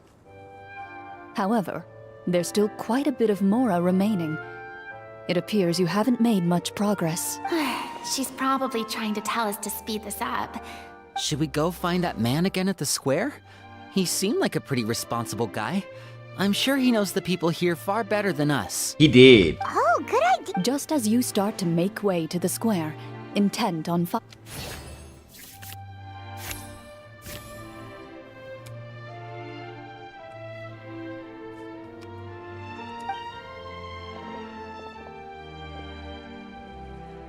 Please wait, distinguished guests. Several strange guards suddenly call out to you. They run forward to meet you. Greetings, gentlemen. Surely you jest, my lady. That would not be up. Yep, they're being arrested. Do you think this could be a trap? Well, we have to investigate the court at some point, right? Meeting the king himself would be a fantastic opportunity to do that. I say we go for it. After a quick discussion, you nod to the guards and agree to follow. They lead you all the way to the audience hall of the palace. Gilded tables line both sides of the hall. The space itself is adorned with all manner of expensive antiques, glass shelves, and silver candlesticks. The items appear quite ordinary in size and dimension, yet their presence somehow makes the emptiness of the hall feel even more surreal and ominous. Wow. The elderly king, he wears above his head a majestic crown with a gemstone. They're here, your majesty. A man dressed in dark clothes, likely a minister, shields his mouth with his hands and bent. After a moment, he lowers his hands and stands back up. The king does not appear entirely aware of his surroundings.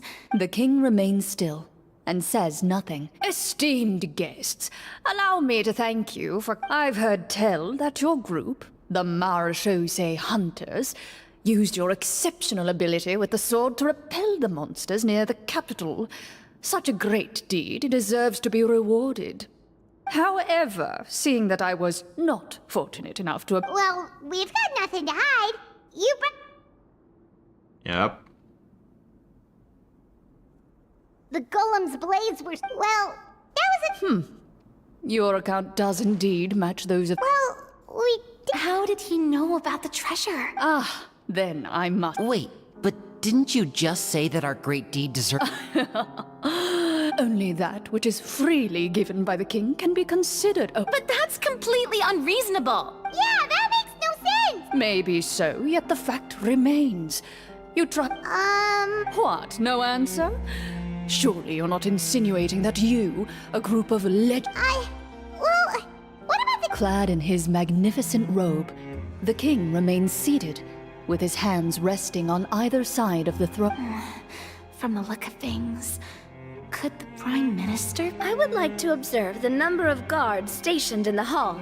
The guards in the palace appear fully armed, their expressions solemn.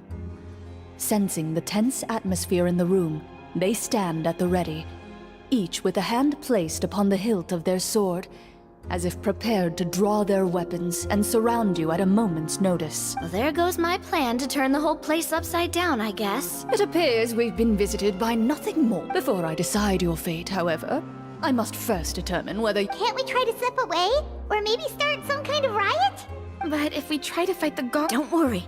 At least we figured out who's behind all this. Let's just play it by ear. What? Thanks. You allow yourself to be led away. It's only when you begin to feel drops of water falling from the dungeon ceiling. Stay here! And the guards lock the cell door. Wait, sir! Your voice echoes through the dark hall. No! Carve out a new path of fate with our own two hands, of course. You reach toward your waist, but find nothing there. What about that knife? When did you hide it in there? When I was thinking about digging a tunnel. Rejected. You failed to inform the GM of this course of action. Moreover, the guards would have conducted a thorough search before throwing you in prison. Fuck off, bitch! And the keys to the cell aren't anywhere to be seen? Correct. You don't even feel a lock hole on the cell door. Indeed. Huh? Why are you the one saying indeed? Because that statement holds true for me as well. This is where the script ends. What? But that's a terrible ending! Generally speaking, this should be the point where the scriptwriter gives the players some kind of hint, or gives the GM some kind of code for how to move forward. I mean, maybe they just really wanted us to be immersed in the feeling of being in prison? Like, they'll only show us the way out once we've grown truly and utterly desperate? That is a possibility.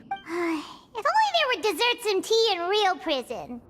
Oh, wait, guess that's kind of how the Fortress of Meripede works if you're lucky. Oh, Yeah. before I forget, Navia, the short sword you had with you earlier, I took a closer look, and the craftsmanship doesn't appear to resemble anything from this era. If I remember correctly, that style was last in vogue several hundred years ago. Wait, Clorinde said that sword used to belong to her master, right?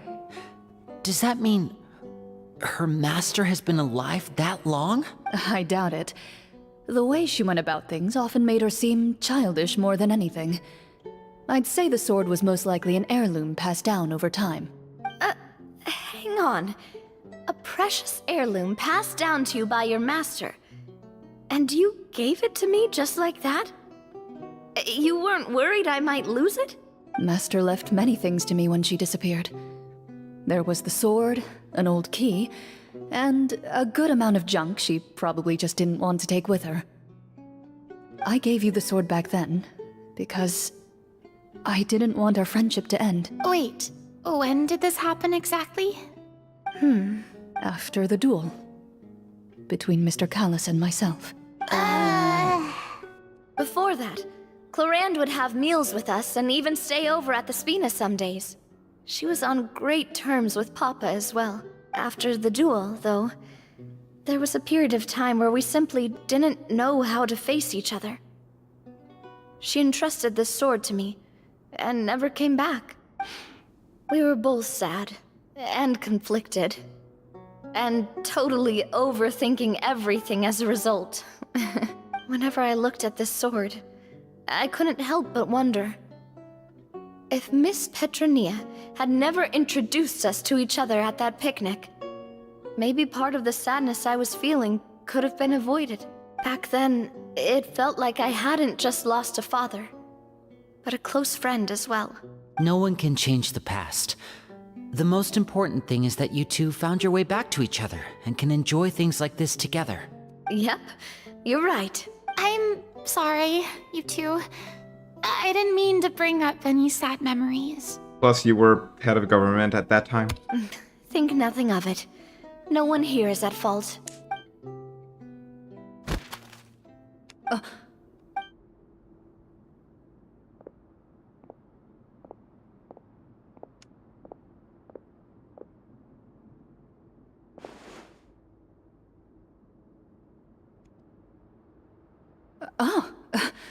Looks like the next part of our script is here. Perfect timing. The situation was really starting to get desperate. And not just because of the prison thing. From Clorinde's face, Paimon really can't tell if it's good news or bad news. Water continues to drip from the ceiling. In this lightless dungeon, you lack a reliable way to tell how much time has passed. Eventually, you get used to the unpleasant odor of straw, mold, and rust, and find yourselves alternating between fits of drowsiness and despair. Suddenly, you hear footsteps outside the door. Heads up, everyone. Gather close, everyone, and keep your voice down.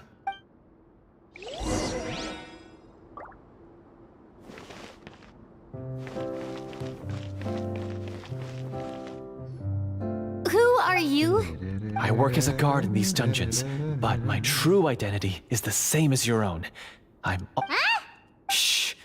I've already said. I understand, but The king has issued a formal decree.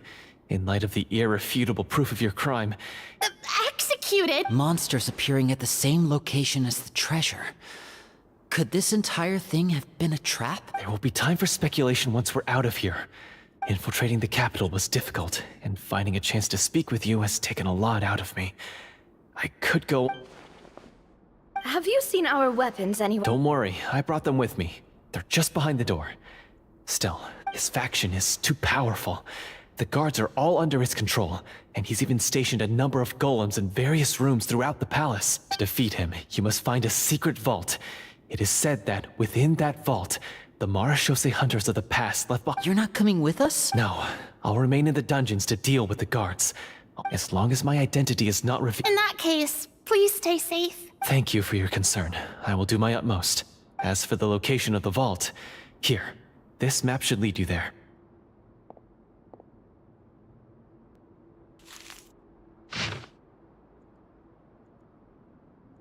Got it. All right, once I open the door, remember to stick close and refrain from making any noise. I'll lead you out of here as quickly as possible. You now have the chance to restore the honor and legacy of the Mara Shosei Hunters. So please, get out there and reclaim what's ours. And be sure to exercise caution. With the help of the guard, you successfully escape the dungeons. Your sense of despair and anxiety both seem to fade as you continue your quest.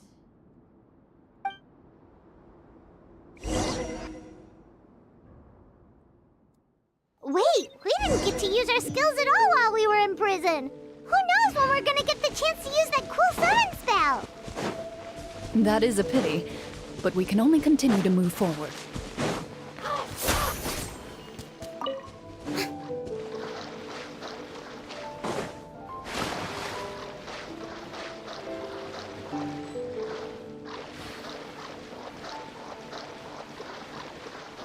Strike a pose!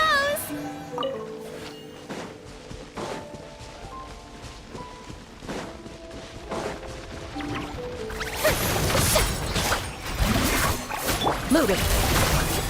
Time to testify.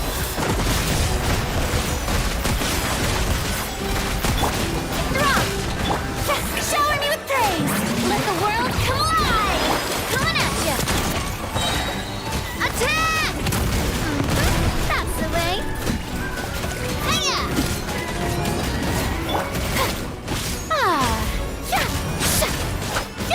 Ready.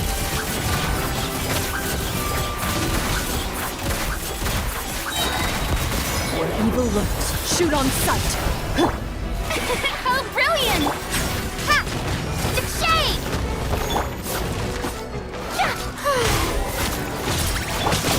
Hey there!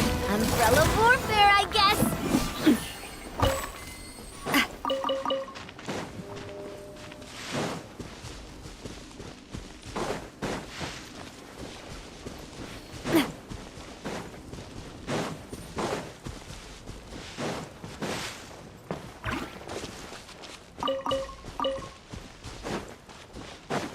How about we explore the area ahead of us later?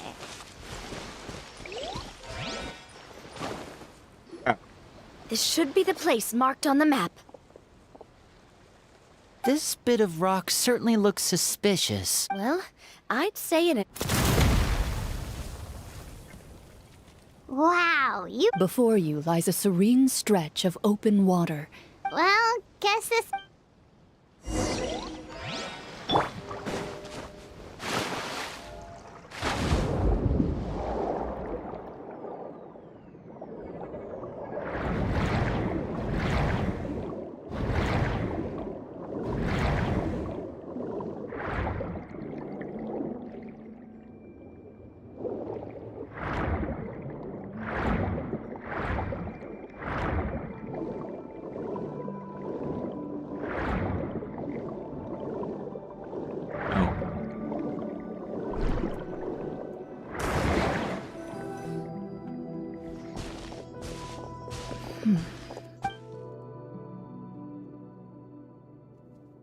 Oh, what's the matter?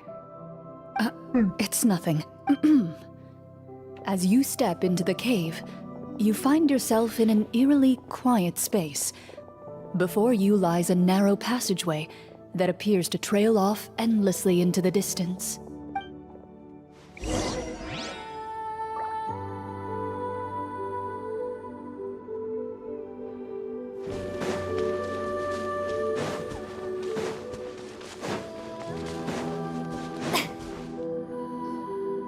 Wow, this must be where the treasure is hidden! But this door is blocking our way in. It almost looks like it's been here for quite some time. I've got to hand it to the tabletop troupe. They really went all out with the props. Huh. What have we got down here? A kind of mechanism connected to the door? Nah, the boss of the tabletop troupe is... It looks like we might her have to arrange it into mother. a certain pattern. A pattern on a stone door. That's something Master mentioned before. Is something wrong, Clorinde? After a long, difficult journey, you finally arrive at the location indicated by your map. It appears to be an ancient site of some sort, where treasure likely awaits. Your surroundings are exceedingly quiet and serene, as if the secret that slumbers here has never once been disturbed. If you listen closely, you can almost convince yourself you can hear the sound of its calm, gentle breathing. That description makes Paimon feel kinda bad for disturbing this place. We're doing this for the sake of the people, to free them from the evil sorcerer. Linny's right. We need to keep going. The next part of the story requires us to solve the puzzle, right? Let's start exploring the area. Yes, that should be fine. Something feels off about all this. Guess I'll just have to improvise. Yep. There's gonna be some bullshit.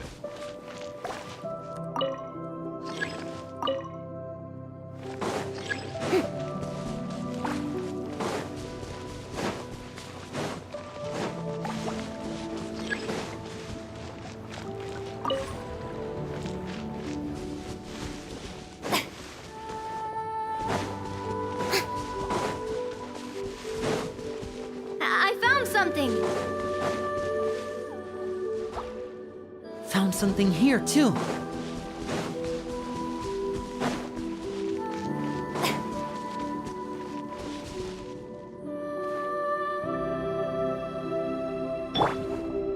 Same here!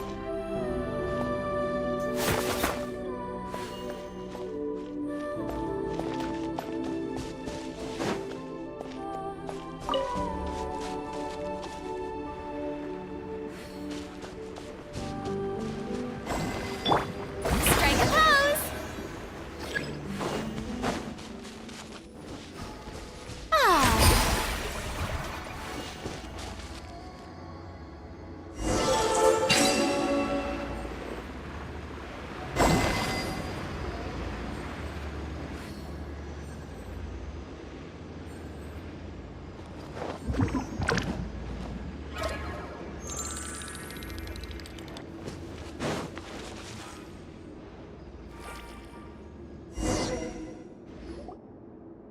It worked! Something just appeared. Some kind of new mechanism, maybe? By solving the puzzles, you prove yourselves worth. At the end of each puzzle, you're rewarded with With? a key. Oh, it must be the key to the big door. This is one of the Marechaussee Hunter keys that are passed down from generation to generation. It is said that 4 keys in total are required to form the final, complete key. And it seems like we just collected 3 of them. That must mean... Huh? You hear a few strange noises. Suddenly, all the torches in the ruin go out at once. Huh? What's going on? Did we fall into another trap? For the sake of immersion, please close your eyes, everyone. Without the torches, the space is now completely dark, and you cannot see anything.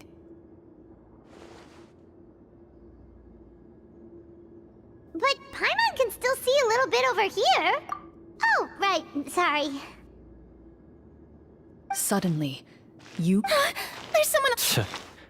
Wait, that voice, it's... You recognize the voice as belonging to the guard who led you to this place.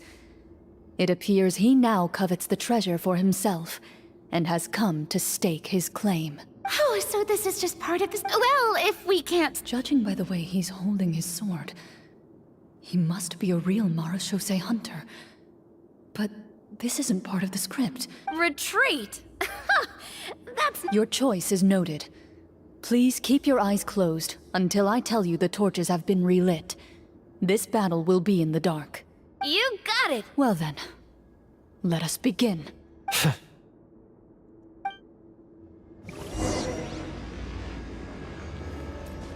Into the shadows. Time to testify. I'd like to try to hit him with my sword. Your strike is successful. Is he still standing? Goodness, he sure has a lot of HP. Is it over? The enemy. What about... Final strike! Ha!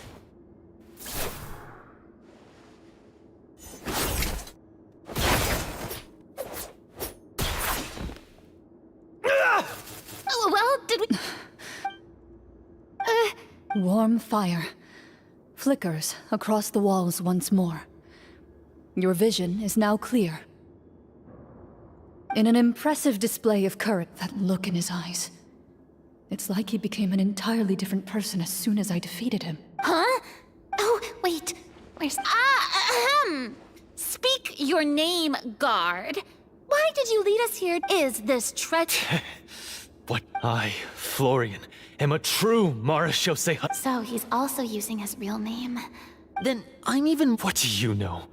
In this day and age, there's no glory to be had as a Marechaussee Hunter.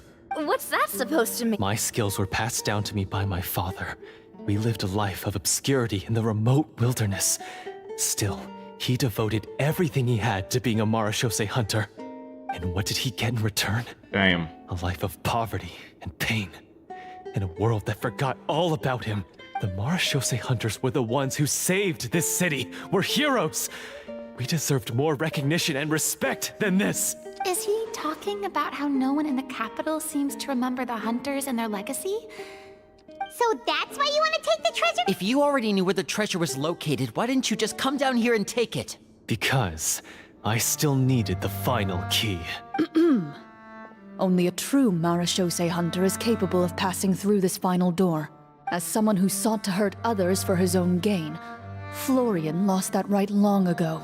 Okay, but what? You're sure you want to go in?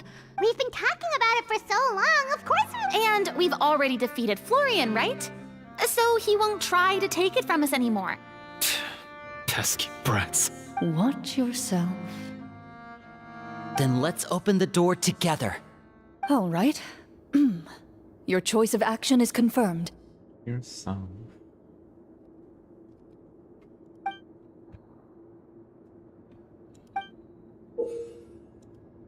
Before you, the door to the treasure, sealed and undisturbed for more than 100 years, finally swings open. You hear the shrill wail of the door hinge as it rotates for the first time after years of disuse. Almost like a sleeping giant letting out an extended yawn. You get the impression that the secrets buried behind this door might be just as heavy as the sound you just heard. It's open! Come on, let's go in! Paimon wants to see what's inside! Ooh, me too! Yeah. Nice. Ugh, uncovering hidden treasure is the most A stone tablet? And some shabby weapons? You call this a treasure vault? Looks more like an abandoned warehouse! Maybe the troop ran out of budget at the end? They provided a super immersive experience at the beginning. Wait, I get it now. Huh? This is it? The Marsh... Whoa, are you okay? The Marechaussee Hunter before you appears to suffer a serious mental breakdown. He needs to leave the room for a moment to collect himself. One of you seems to understand the significance of the treasure already. If the rest of you wish to follow suit, you may remain here in the meantime and explore your surroundings.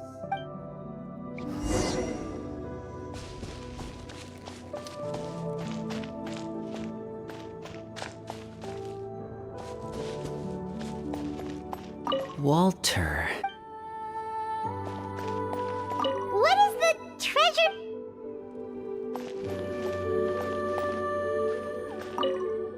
That's The names weird. on the tablet. That's actually really weird to The old actually and broken see weapons. Lumine or MC.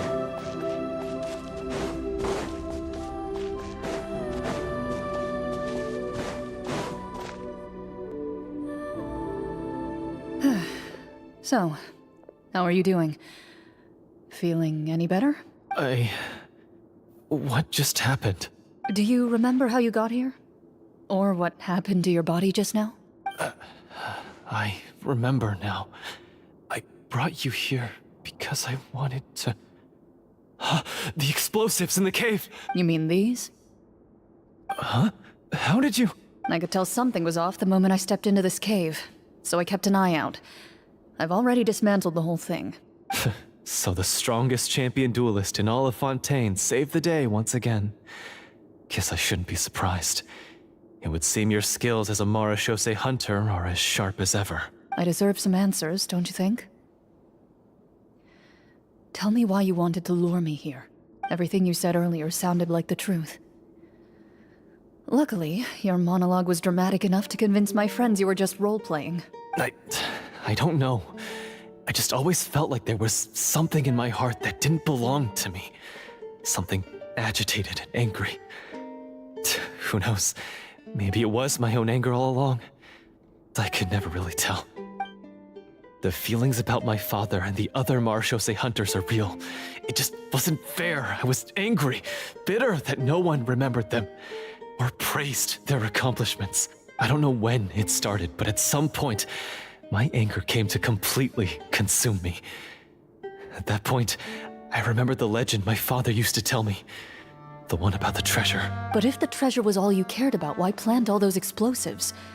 Wouldn't they just destroy the treasure and bury you along with it?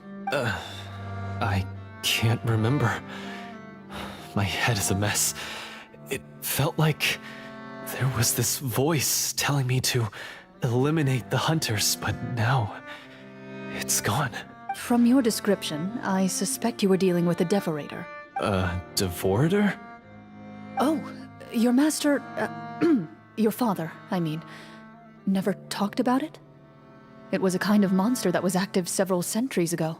No, I've heard of it. I'm just not sure why you suddenly... Wait, it can't be. The seal! The seal? My family has served as Marechaussee hunters for many generations. But the title and swordsmanship weren't the only things passed down over our line. There was a seal as well. My father instructed me to always watch over that seal and maintain it regularly. He said it had been passed down over a truly ancient age, and protecting it was our clan's most important duty. But I neglected that duty after he died. I finally decided to come down and check on it one day, and that's where my memories become fuzzy. The devorator would be a formidable adversary for any mortal being, even ones as capable as the hunters. If you lacked the power to completely destroy it, you could easily fall prey to its influence and corruption. In light of this, some Marechaussee hunters chose to seal the devorator away, in the hopes that a permanent solution would come with the passage of time. I heard it has the power to amplify the obsessions and desires in people's hearts, to the point where they overtake you entirely. It would seem I'm not just lacking in skill with a blade, but in mental fortitude as well. And yet, you were able to retrieve 3 of the 4 keys. If I remember correctly... One of them belonged to my father. The second I stole from a different hunter. And the third... was one that I snatched while the person was on the way home from the tavern. I nearly died in that alley. I know just how strong you are. It's as clear as day to everyone in Fontaine. I observed you from dusk to dawn, but could never find any opportunity to sneak up on you. I never even saw you drink a single glass of liquor. The only way I could think to obtain that last key was to lure you here using your hobby, and then... Oh, I get it now. That monster, it wanted to bury you here alongside the treasure. I won't comment on anything else, but the script was good. Well, I did pour my heart and soul into it. The stories my father used to tell me about the glory of the heroic Marechaussee hunters and how they came to be forgotten. It's more than just a story. Huh? You're proud to be a hunter. You're still holding onto that part of yourself, no matter how small. I have done so many despicable things. I have nothing to be proud of. Then explain the purpose of the evil sorcerer in your story. Isn't he the true antagonist? The one who sought nothing but his own gain, and used the people as pawns to attain it? In your heart of hearts, he was the one you truly wanted to defeat. But I've already taken... Wake up, Florian. Remember how you introduced yourself earlier. Do you really think the hunters acted out of a desire for honor and glory? Or to be loved and acknowledged by the people? What did your father teach you about our order?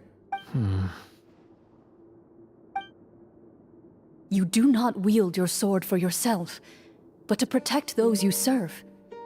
There's nothing special about a blade. It's the intentions of the wielder that matter above all else. Do you still not understand? Even after seeing the treasure for yourself? The contents of that room, they represent the true legacy the hunters left behind. You're right. I wouldn't be so quick to push aside the need for redemption. I know. That's a charge I won't bother to defend myself against. Good. Then, come with me, and help me see the script through to the end. Huh? See the script through to the end? But there's no more script left. Never finished it, huh? No, I mean, I wrote the script with the sole purpose. Then we'll just have to keep writing it. The evil sorcerer still needs to be defeated. You mean the Devorator? Are you saying I have to make up the rest of the script as we go along? Is that really so hard? You've already written most of it. Surely you can write an ending where the hunters win and justice prevails. I'll be there to help you too. Bro, time to improvise. You aren't afraid your party will fall into danger? I know what my friends are capable of, and they're all quite skilled. Besides, I need their help. Then, are you going to tell them the truth about all this? I don't intend to spoil the fun. Sometimes, protecting dreams and fantasies is more important than exposing the truth. Don't you think?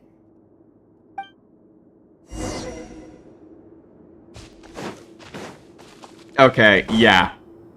This is a good quest. This is actually a good quest. I like it. I fucking like it.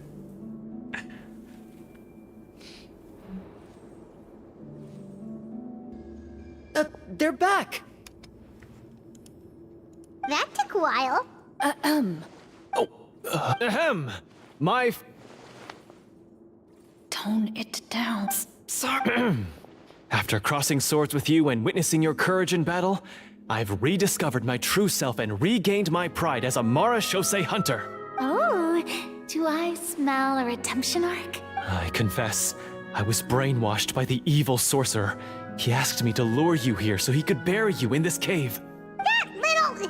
Wait, you're saying all of that wasn't you, but the evil sorcerer? That's right.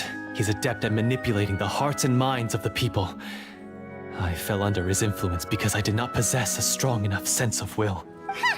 And how are you going to prove that you're a changed man? We're not going to fall for the same trap twice. To be perfectly honest, I only came to my senses after seeing the treasure. It reminded me of my father's past teachings. The treasure was actually... The names of all the Mara Shosei hunters from ages past and their weapons? Wait, you already know? Of course. Don't underestimate a veteran role player's exploration skills. Oh, wait, I mean Mara Shosei hunter Navia's exploration skills. We just finished reading through the content of the stone tablet. That tablet recorded the lives of some fascinating people. For example, this Mara Shosei hunter called Est. She inherited the responsibilities of the Golden Hunter and passed judgment on many people. But in private, she had a very easygoing personality. Her favorite pastime was singing and dancing with her friends, and she was said to have a beautiful voice. Of course, the bard would notice that. So, she was just like you. Oh, you really think so? Well, when you put it that way, working as an executioner, he supposedly used a countless number of tricks to confound his enemies in battle. Oh, if only I could have seen the feats of magic he pulled off back then. Their lives were all so exciting. You could write so many cool books about their accomplishments. Because they chose to be. To hunt monsters that only appear in the shadows, you must also operate in the dark. To be a Mara Shosei hunter is to willingly give up on wealth and fame. Then this stone tablet must have been left behind by their companions. That's right. Few Mara Shosei hunters ever revealed their identity to the public. They always protected the city from the shadows. The only time they spoke of their accomplishments would be at night, when they gathered with their fellow hunters in front of the bonfire to share stories of the monsters slain by their hand. So, this tablet was created not so that the hunters would be remembered by the people, but so that they would be remembered by each other. No wonder this place was so well hidden. You regard the stone tablet in solemn silence. The names of your comrades etched onto its surface serve as a reminder that you are never truly alone. The tablet proves that, although a hunter walks a shrouded path, it is not a solitary one. There will always be those who walk beside you, a fact that remains as true today as in ages long past. Their legacies shall continue to be passed down from generation to generation, as everlasting as the stone onto which their names are carved. Father, you once told me that I should seek out the treasure if I ever became lost. So this is what you wanted me to find.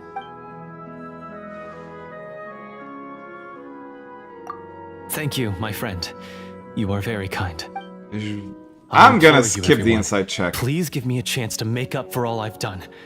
Allow me to fight alongside you and defeat the evil sorcerer that threatens the peace and prosperity of everyone in this kingdom. Well, sounds good to me too. Everyone makes mistakes. I have no objections, but Mr. Florian, do you even know how to defeat the evil sorcerer? When he took over my mind, I gained some insight into his thoughts. Every time I thought of the treasure, he reacted with a strong sense of fear. Huh? He's afraid of the treasure? But there's nothing here except some broken weapons and the stone tablet. What if the secret's hidden inside these weapons? GM, permission to investigate.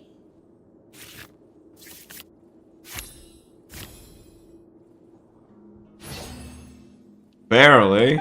At first glance, the weapons appear absolutely ordinary. But as you observe them, you notice a faint energy emanating from within. These blades have slain countless monsters. Though it's been a long time since they were used in battle, their edges remain sharp, as if they're simply waiting for the next worthy hunter to carry on their legacy. So basically, take these with us, right?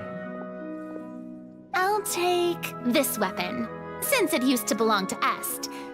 Maybe it'll find comfort in being held by someone who appreciates the arts. Ah, good idea. I'll take Mr. Walter's bow then. From one archer magician to another. Paimon's gonna pick a cool weapon too!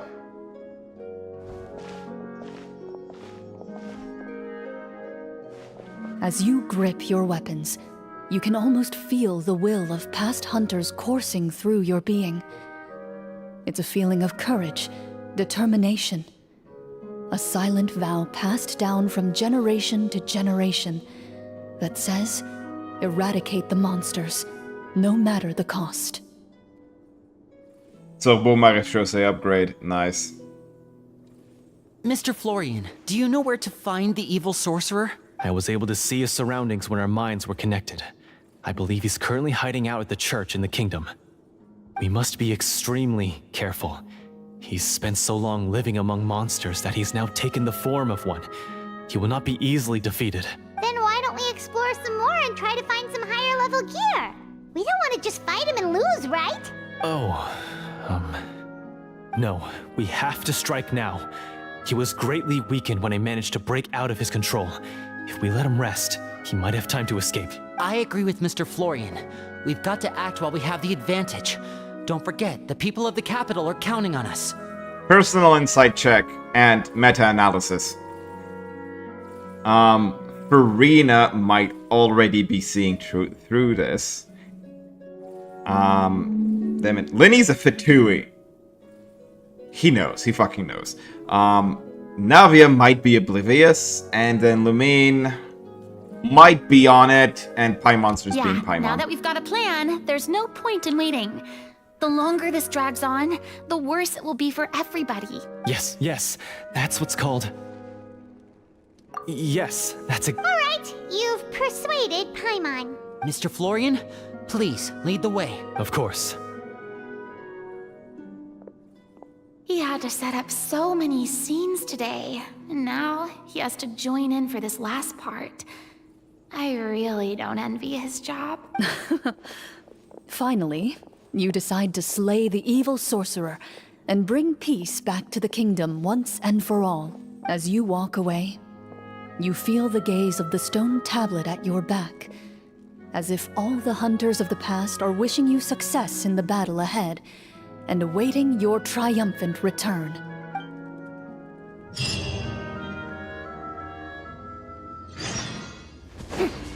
All right, let's clear that. Let's clear that last bit. Yep, let's go for a focus.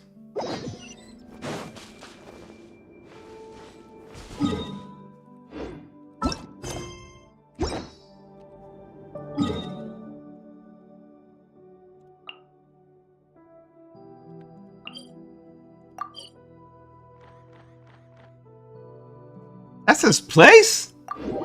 Damn, okay.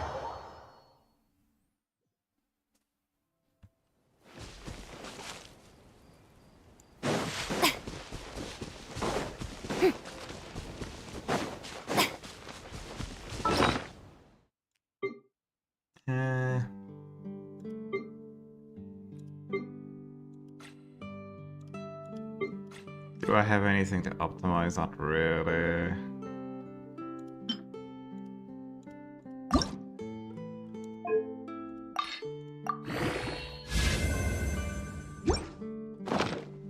Why did it go into EM?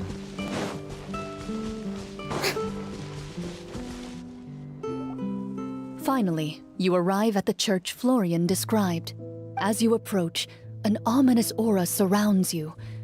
You get the sense that your enemy is close at hand. What I suggest for developers Damn it, is to have something like a Discord. Thank you. Sorry for that. I'm just...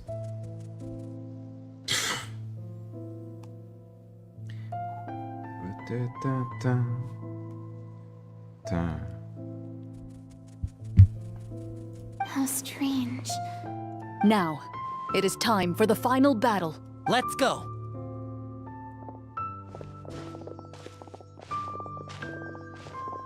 Florian, wait. What's wrong? I think you should wait outside. You've already been corrupted by the Devorator once. It could easily re-enter your mind and take control of your body. I don't think it's a good idea for you to be this close. If it corrupts you again, it's possible you might take on a new form entirely. That's exactly why I have to go. Why I should be at the very front. Yes, I intend to lure it into my body. That's too risky. If things get out of hand, I might have to kill you. Do you understand how dangerous this is? I understand, but if I do this, you'll have a clear and visible target. The Devorator will have a hard time passing up a chance to enter a body it knows how to control. You won't have to worry about any of your friends being taken over. You're not like me, Miss Clorinde. You're a just and powerful Marechaussee hunter. The monster broke free due to my error. It's only right that I shoulder the responsibility for its destruction. This is something that I have to do. Consider it a duel to restore my honor. My only request is that you give it your all. I understand. Then, as a champion duelist, I hereby accept your request for a duel, and extend to you my most sincere regards. Thank you. The battle is now upon us. Let the Devorator once again tremble under the blade of the Marechaussee hunters. I hope we don't have to kill him, but we're probably going to have to kill him.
Let's fucking go!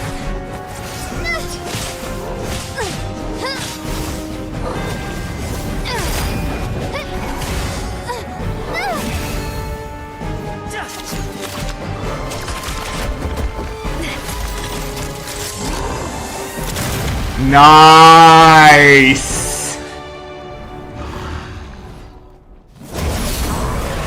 Why is nothing working? This foe is not invincible. You hold the treasure. The power to defeat it in your own 2 hands. The treasure? You mean... The names! It's the Marechaussee Hunters' names! How are we supposed to... You forget, Paimon? There's still one skill we saved until the very end. Hunters fight not for fame, but to aid the people whenever they are summoned. Walter the Marechaussee Hunter, master of 1,000 tricks, executioner of the Phantom Hunters, I call for aid! Est, the Marechaussee Hunter. Okay, this is fucking adorable. Judge of the Shadow Hunters. Answer my call!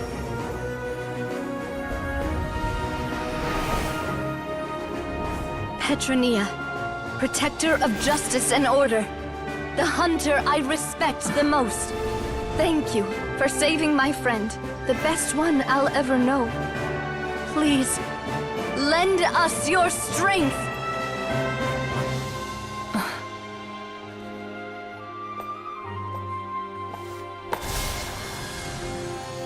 We have come to answer your summons.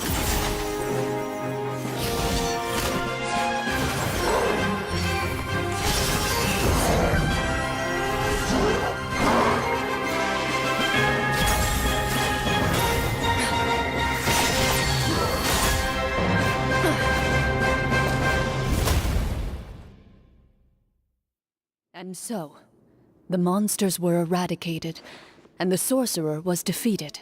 Peace soon returned to the capital. Those in the court, manipulated by the sorcerer, also recognized the errors of their ways. Some remembered the names of the heroes who saved their kingdom, but others simply continued their lives none the wiser. Such is the story of the Marechaussee Hunters. They pursue the phantoms in the darkness and exterminate all who pose a threat. They will always protect the city and those within it, even should all memory of their accomplishments be forgotten by the very people they serve. I am assuming we've finally reached the end of the script. Yes, you've reached one of the better endings. It's a pretty solid story overall. I thought it was just an ordinary adventure at first, but the further we got into it, the more impressed I became with the production and the plot. That final battle especially. All the effects were super realistic. Oh, right. Yeah, totally. Ah, that's a really good point. I Navia never expected and the Linny weapons we knowing. picked up from Nice. that vault would have that kind of effect. Yeah, mine nearly scared the daylights out of me when it started glowing. Oh, we should probably... Did you have a good time? Of course. Sure, no problem. Then I'll head back for now. Once Mr. Florian is awake... You're right. He's had a lot to deal with. Well, see you all some other time. Toodaloo!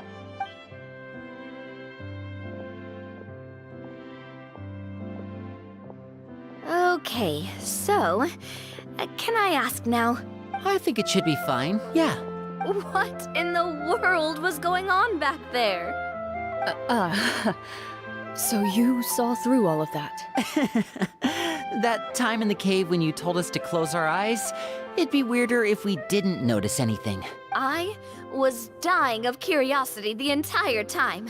I mean, you did a pretty bang-up job of pretending nothing had gone wrong.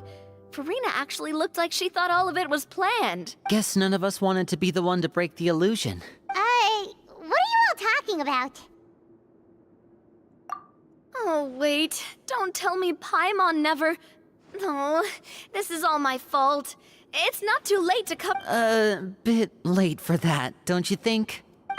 You're saying everything that happened back there wasn't actually part of the script? It's probably more accurate to say this was never a real scripted story to begin with. What? So loud.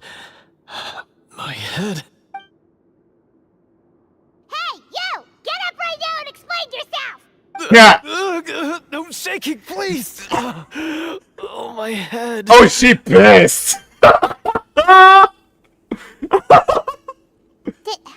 Did Paimon just hear that right? You guys made up that whole last part on the spot? It's not nice to lie to people, but Paimon's gotta admit, that was a really good story, Florian. Oh, and nice improvisation, Clorinde! Yeah, it was like watching a magician improvise a spectacular magic trick after forgetting an important prop. If Paimon knew something was wrong with that vault, she would have floated straight in the opposite direction. Everything was under control. As if you've ever described a situation as being out of control. I'm pretty sure any situation you consider to be easy to handle would scare a reasonable person half to death. Yeah. Poor fists to death, but Guess yeah. I'm just used to it. You must run into a lot of unexpected situations then. That explains why you're so good at coming up with things on the spot. As for you, Florian, I know there's no excuse for what I did. I'll turn myself into the guards at once, confess my crimes, and accept any punishment that comes my way. You just had a duel. I would say you've already suffered more than enough. What? You may have been blinded by fame and fortune in the beginning, but your actions during the final battle had proven you to be a true Marechaussee hunter. You'll be far more used to the city above ground than below. Your job as a hunter is more important. But... Of course, you'll still need to take the keys and pay a personal visit to the 2 hunters you wronged. Prepare to accept any terms they give you as well. Yes, of course. As far as I'm concerned, though, your showing in the duel was enough to prove your honor. Then I'll do exactly as you said. I'll go return those 2 keys right now. Thank you so much, everyone. I'll do my best to prove myself worthy of the second chance you've given me. I swear this on my name and honor as a Marechaussee hunter. Until we meet again, everyone.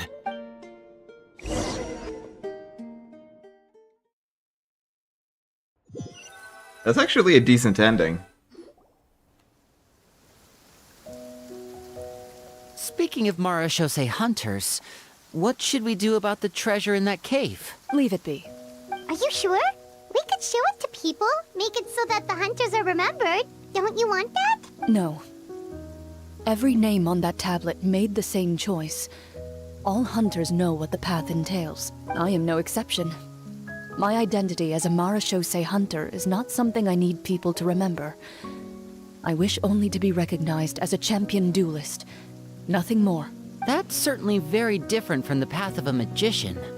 Still, I admire your decision. Wait, Paimon just remembered something. If there were no special effects involved, why did our weapons begin to glow during the battle? That's because the Marechaussee hunters of ages past would often imbue their weapons with special enchantments to suppress the monsters. Whenever a monster was nearby, their weapons would start to glow. Oh, so that's why they had an effect on that guy near the end. I really thought the summons were doing all the work. Well, I'm sure the summons were a part of it too. Oh? How so? This particular devorator probably hailed from the same era as the hunters we saw in the room. The names you recited all belonged to the bravest hunters. Countless monsters fell to their blades. That's likely why the devorator visibly reacted when you said them out loud. So the names held the power all along!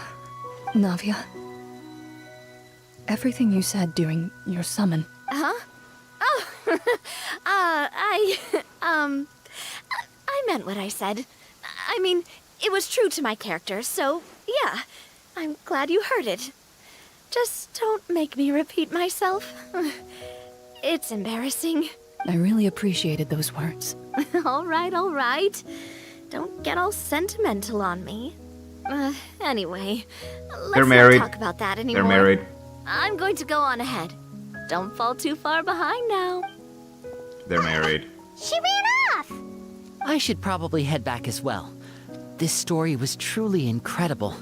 I might have to spend the whole night telling my siblings all about it. They're fucking married. Goodbye. No, they're fucking married. Traveler, should your name and deeds be forgotten, What do you think the significance of your journey will be?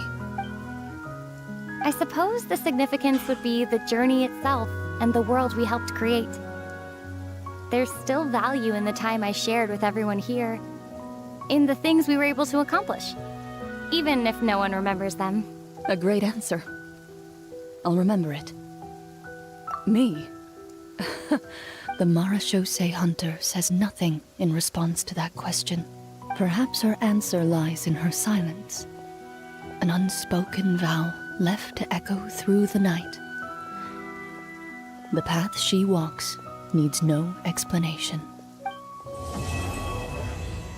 Silent Night. Nice! Yeah, alright. This quest is actually pretty fucking good. No notes, just...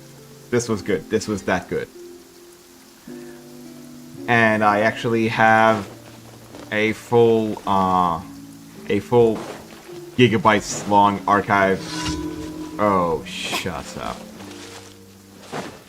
I have the whole quest in local, so if there's any skip on YouTube, which there shouldn't be, I should actually have the interval anyway. So yeah, this was awesome. Thank you to anyone that actually tuned in, which is basically just connection, because I didn't see any other chats. And yeah, that's it for today. No wish, no notes. This was actually awesome. Have a good one, nerds. And see you next stream. Ah, god damn it. There we go.